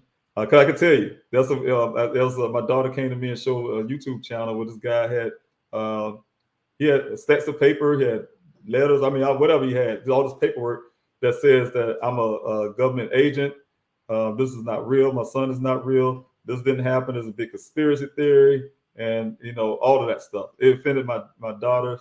They came to me crying about it, and but it's disturbing to be able to believe that people can actually spend all that money and time, I guess, because they got it. And I really understand it now. When you have a YouTube channel, some people make money off YouTube. The bigger their platform is, the more money they make, and they can afford to get paperwork and do all this kind of stuff to come up with these theories and stuff and make up this stuff. So if y'all want some real truths about what happened in my son's case, then you can come here and get some of those. So I have a question here from Danielle. Thank you so much for your question. Can you request the body cam footage if there is any? Those cameras have to be manually turned on by the officer, and these officers don't seem to care. Now, yes, those are some of the things I'm having with my attorney eventually when I'm getting to a certain point, on the freedom of information. Yes, I'm getting things like that if they had body cams. And I'm not sure if Buckeye carry body cams. I have not seen any on their persons when they come out to the searches, or when they came out to the 2 searches that I invite them to. I haven't seen anything on their uniform. They're pretty much like some even came out to the crime scene when we found those remains in their jeans and shirt, like like the good old boys, from Mayberry or something. I don't know, but I know this department closed on Saturdays and things like that, so maybe they don't have the funding for things like body cameras because they don't open on Saturdays and Sundays. Believe it or not, I've never seen a police department actually close on Saturday, Sunday. I don't know if crime in Buckeye stop on Saturday and Sunday, but they're not open on Saturdays and Sundays. So, but I'm sure they're out there because they did come out to a search when I requested it. But yes, no, I don't know anything about the body cams, and I will find out that type of stuff when I get those information under those Freedom of Information Act that we'll be requesting soon. Another question for Christina. Thank you so much for your question. What is the co-workers what is the co-workers police report of any, or the girl police record, if any? I haven't dig into their criminal background history. I haven't had time to even think about that. I leave that up to my investigator. I'm sure, hopefully, I'm not sure he's the kind of guy so far that he does his job, and he said he gives me a report. He's gonna give me a report, periodically. So looking for that. But as in, if he's gonna look into people's background, I don't know. I probably should do that myself too. Under some of that stuff is public record. So whatever I can get public record, yeah, I can do that also. But no, I don't know anything about their background. The guy at the well site, nor the young lady that my son was speaking to. So thank you so much for the question, Christina. Thank you for your support, and thank you for being here. I have a question here from, let's see here, from the Total Woman Experience, Proverbs 31. I like that, Proverbs 31. Thank you so much for your question. How far from the road was the vehicle found? Now, the vehicle was found, if you was coming from Sun Valley Parkway, from the well site, I can tell you it was south, about almost 3 miles, a little over 3 miles south of the well site where my son was missing, southwest. Now, if you're coming from Sun Valley Parkway, I can say it's probably about, probably about 7 miles. I'm not sure, from that Sun Valley Parkway. Probably a little more. Miles wide, I have to think really hard for that one. From that angle, that way, it could be up to 10 miles. I don't know, but it's really far. I'd say probably 10 miles or more from Sun Valley Parkway to going straight west to get to that location where the vehicle was found, right here in this ravine. So the better way to get there would be coming from near the going towards where the well site is north, come in that gate and go into the quarry area, which would be about 5 miles or so, and then another half mile west, and that would get you to where this vehicle is found. So yes, so it's not as far, but it's not far from the well site where my son went missing from. So thank you for your question again. I really appreciate it. Right, and see if I have any more questions here. I have a question here from Facebook. Thank you all. Thank you again, Christina. You guys coming from Facebook, you coming from Twitter, you coming from right here YouTube. So thank you so much. I have you use dogs to smell his scent. Yes, we had cadaver dogs. Well, we had cadaver dogs, but search dogs haven't had any of those type dogs. Availability for me.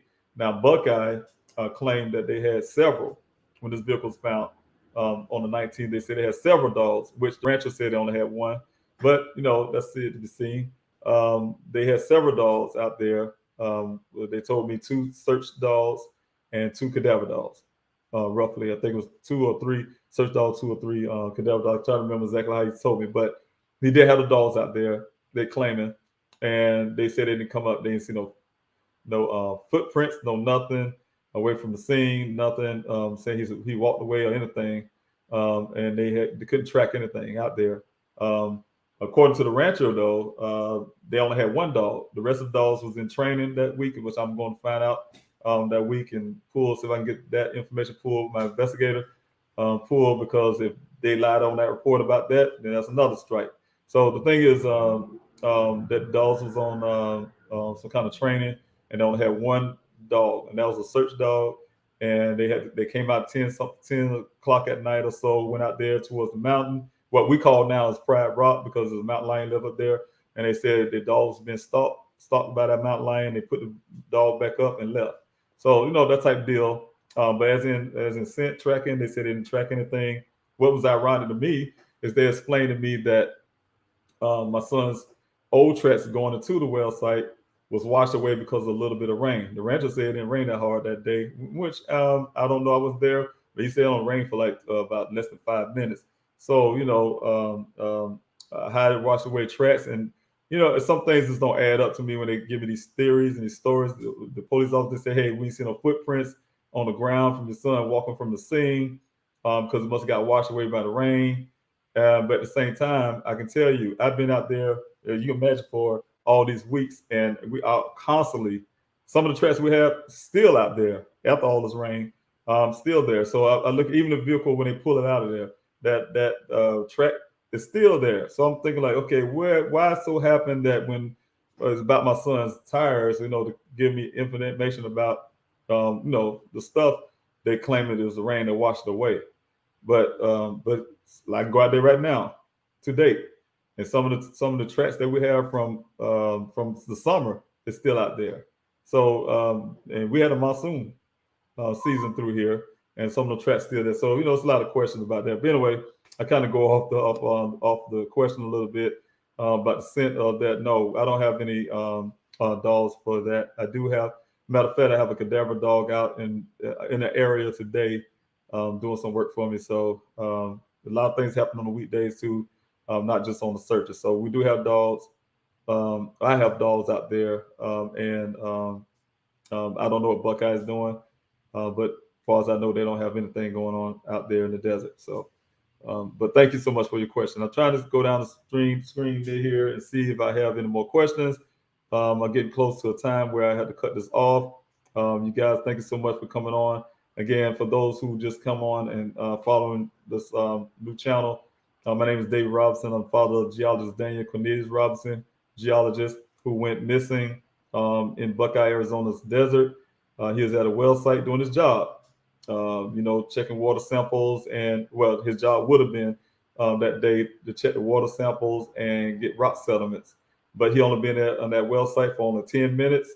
The only person that was there with him said that my son was acting a little odd to him, and he which he didn't know for a little almost 10 minutes. But to him, it was acting odd, and he kind of waved off to him, hopped in his vehicle and drove off. He followed his tracks and saw that he went west out there, farther in the desert, where he to this day has never been seen again. Almost 30 days later, in the meantime, I came here to Arizona searching for my son. I started my own searches out there near that well site, searching for my son. This vehicle here showed up. His vehicle showed up almost 30 days later in a ravine, almost 3 or so miles southwest from where the well site is. And it was in this condition with all his clothes on his body on the ground in a pile, and one boot untucked on the vehicle, the other on the other side, away from the pile. And the safety vest, you probably can see that a little bit, was another foot away from that pile of clothing. And the theory from the police department, is that my son wrecked that vehicle. He escaped injury, but had a brain injury where he probably succumbed to his injury because he went to go hide under a tree to cool off, and that's why he took all his clothes off. But somehow, even with that, he's going to come back. So we're going to give you his belongings, which they did. They gave me the vehicle the next day, turned it over, chained the custody to me. They gave me a couple days after that, they gave me all his things they collected off the ground here, and the evidence bad, but it was marked for safekeeping, meaning that they was suspecting my son to come back to get his things. So, but since then, I have my own investigators come on who found some information that suggests otherwise, possible foul play. We gave it over to the department. The department since shut down on me. They don't help me on searches. They never have from day one, and things like that. So I'm here as a father looking for my son, and I'm doing everything I can to make sure this vehicle, everything you don't see in the forensic work, there was no forensic work done at the scene. This is a picture, one of the pictures they gave me from the scene when they found the vehicle, where the vehicle was found. They was out there taking pictures of it. There was no markers there. And they can't produce any to this date because they never did no forensic work at that scene. They told me that in the meeting, recorded meeting with I had a witness there to observe from the NAACP. So the thing is, they didn't have any forensic work done on that vehicle, and that's the reason why I'm asking you guys to help me to this date. I've been spending a lot of time searching the desert, as you can imagine. Started off trying to be a rescue mission to a recovery mission now, and I've been utilizing a lot of funding to do that and bring awareness to his case, whether it's from these things like this poster billboard, this thing right behind me, putting billboards on the interstate, to passing out flyers, getting flyers, to whatever you name it, to give awareness and do all the stuff at the same time. It's very costly, and I ask you guys to help me if you can to get this forensic work done. We can get that done. I can tie in some of the things I've found out about this case, and we can get our answers. You guys can help me with that. So thank you so much, Gwen, for saying this again. Please hit the like button, share button, subscribe button. I'm new at this whole YouTube experience, but I know that's one of the things that will help the algorithms, and the algorithm would, in turn, get my message out a little farther. I have more people that I can get this message to. Like I said, we this weekend alone, 8 of us is out there out on the ground. After I did the desert search out there, I had to go out to do my city distribution with the volunteers, and I see some of them here, like Lakeisha. She was one of them. Was out there Saturday. We passed out over 2,000 flyers. Believe it or not, we put out a lot out there, and just to bring awareness. And we do run into people who have never even heard of my son's story. Thank you, Lakeisha Douglas. She's one. Thank you so much. And never heard of my son's story. And so, we need that. I need that a lot to get that word out. So thank you so much for doing that. Also thank you again, Gwen, for that information there. I'm just strolling down the timeline. I'll get down to the bottom. If I don't see any more questions, I'm going to go ahead and end it. I was trying to get all your questions. My name again is Dave Robinson, the father of geologist Daniel Robinson. I started this Q&A to give you all the opportunity to ask questions. And that way, because you have high interest in this case, I want you to get the right information. And also, from now on, if you guys want to ask a question, please put the word question there first, because I was strolling down time on the comment section. Put the word question there first, and then ask your question. That helps me. That helps a lot to actually see your question as I'm strolling down, and I can stop, and so I don't miss your question. If I miss your question, I apologize. Please hold on to your question. I'll be here most likely tomorrow or the day after. And if you have your questions, I will answer them as soon as I can. So thank you so much for your questions. Okay. Also, please look on the website today. I'm going to add a page, an event page. The event will show the kind of like vigil that I want to tell you about at the beginning of this broadcast that I will have soon. It should be on the 12th. So I'm putting it out now. I'm anticipating that I get the total approval today. But we have it on the 12th, tentatively right now, but I'm putting that on the website so you guys can prepare yourselves if you want to come out to help. And I'm asking you guys too, if you can, because I need a big presence, because I need to put a message out there. You guys have been working hard and helping me in all kind of many ways. So if you can plan for that, please, when you go on there to sign up for the Candlelight Vigil, please RSVP, so that way I can have a number and a count of people who are actually showing up. That way, I definitely can, have those candles and stuff for you.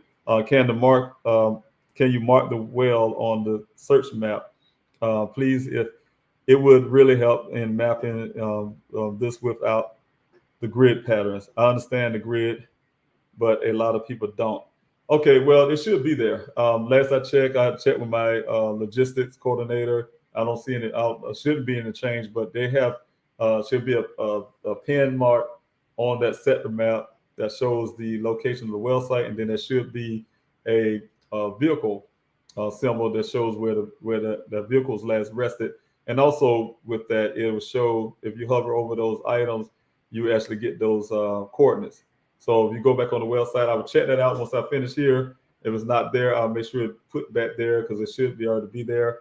And so thank you so much. If it's not there, thank you for making me aware of it, and I will take care of that. So that way you guys can get an idea of everything what happened, and where that vehicle is located and things like that. So thank you so much for your question, DJ, and thank you for your support, and thank you for coming out. Again, my name is Dave Robinson, father of Geologist Daniel Robinson. I'm making this Q&A for everybody who have interest and have questions, about my son's case. You have questions for me, I try to answer them as much as I can. So I really appreciate it if you give me the questions, and I can, if I don't have the answer to it, I'll tell you. If it's anything that's going to impede on investigation on my part, my investigator part, I would tell you that too. I wouldn't be able to answer those. So please bear in with me, because I am doing my own personal investigation. I have an investigator who's doing his thing, and we could keep going from that point. Thank you again, Grizzly, Gizla K from Grizzly True Crime, for coming out and doing the first interview with me on this channel. I really appreciate you. A lot of people don't know you're doing a whole lot of work. You don't want to help me get started on this YouTube experience, and I really appreciate you giving me all the tools and avenues on how to get started on doing a YouTube channel. Never done this before, never had to. YouTube for me was just putting up videos for my family, for myself, or to look up how to do something. That's the only thing. YouTube to me was a tool, but now it's a tool that that can be used to bring awareness to my son's case. So if you guys can hit that like button, share, and all that stuff, and get the algorithm going for me, I really appreciate that. That way I can get the word out more. You can share this live stream to anybody as you can. That is also helpful for me. So I'm going down this timeline. A whole lot of talk, and I apologize if I somehow miss a question. It would help if you put the word question there first and then ask your question. Then it'll be easier for me to see it. I see one here from Christina Lynn. Thank you, from Facebook. Have you talked to the coworkers? Are you sure he was even at the well site? Those are the questions that we do have, and that also going to some of the investigative section that I can't talk about, but I can tell you, yeah, all those questions are on the table. And have I talked to coworkers personally? Yes, I have. I've talked to a couple of them. Matter of fact, I have many meetings with the owners of and the workers up there for my son's job. Mind you, the owner of that company, their child is my son's friend. Is one of my son's friends. So there's friends from college, and that's why he was able to know about this job when he came here to Arizona. So so they familiar with my son. Their child is familiar with my son. So definitely I was able to have meetings with them and talk with them and have some questions, which I do also have new questions coming up. Thank you, Julian, for coming out with your questions. Thank you for your support. Thank you all for coming from Facebook, Twitter, and everywhere to support my Q&A. Thank you for your question. The question was the SUV on drive or neutral? Now, in the report, it said it was on drive.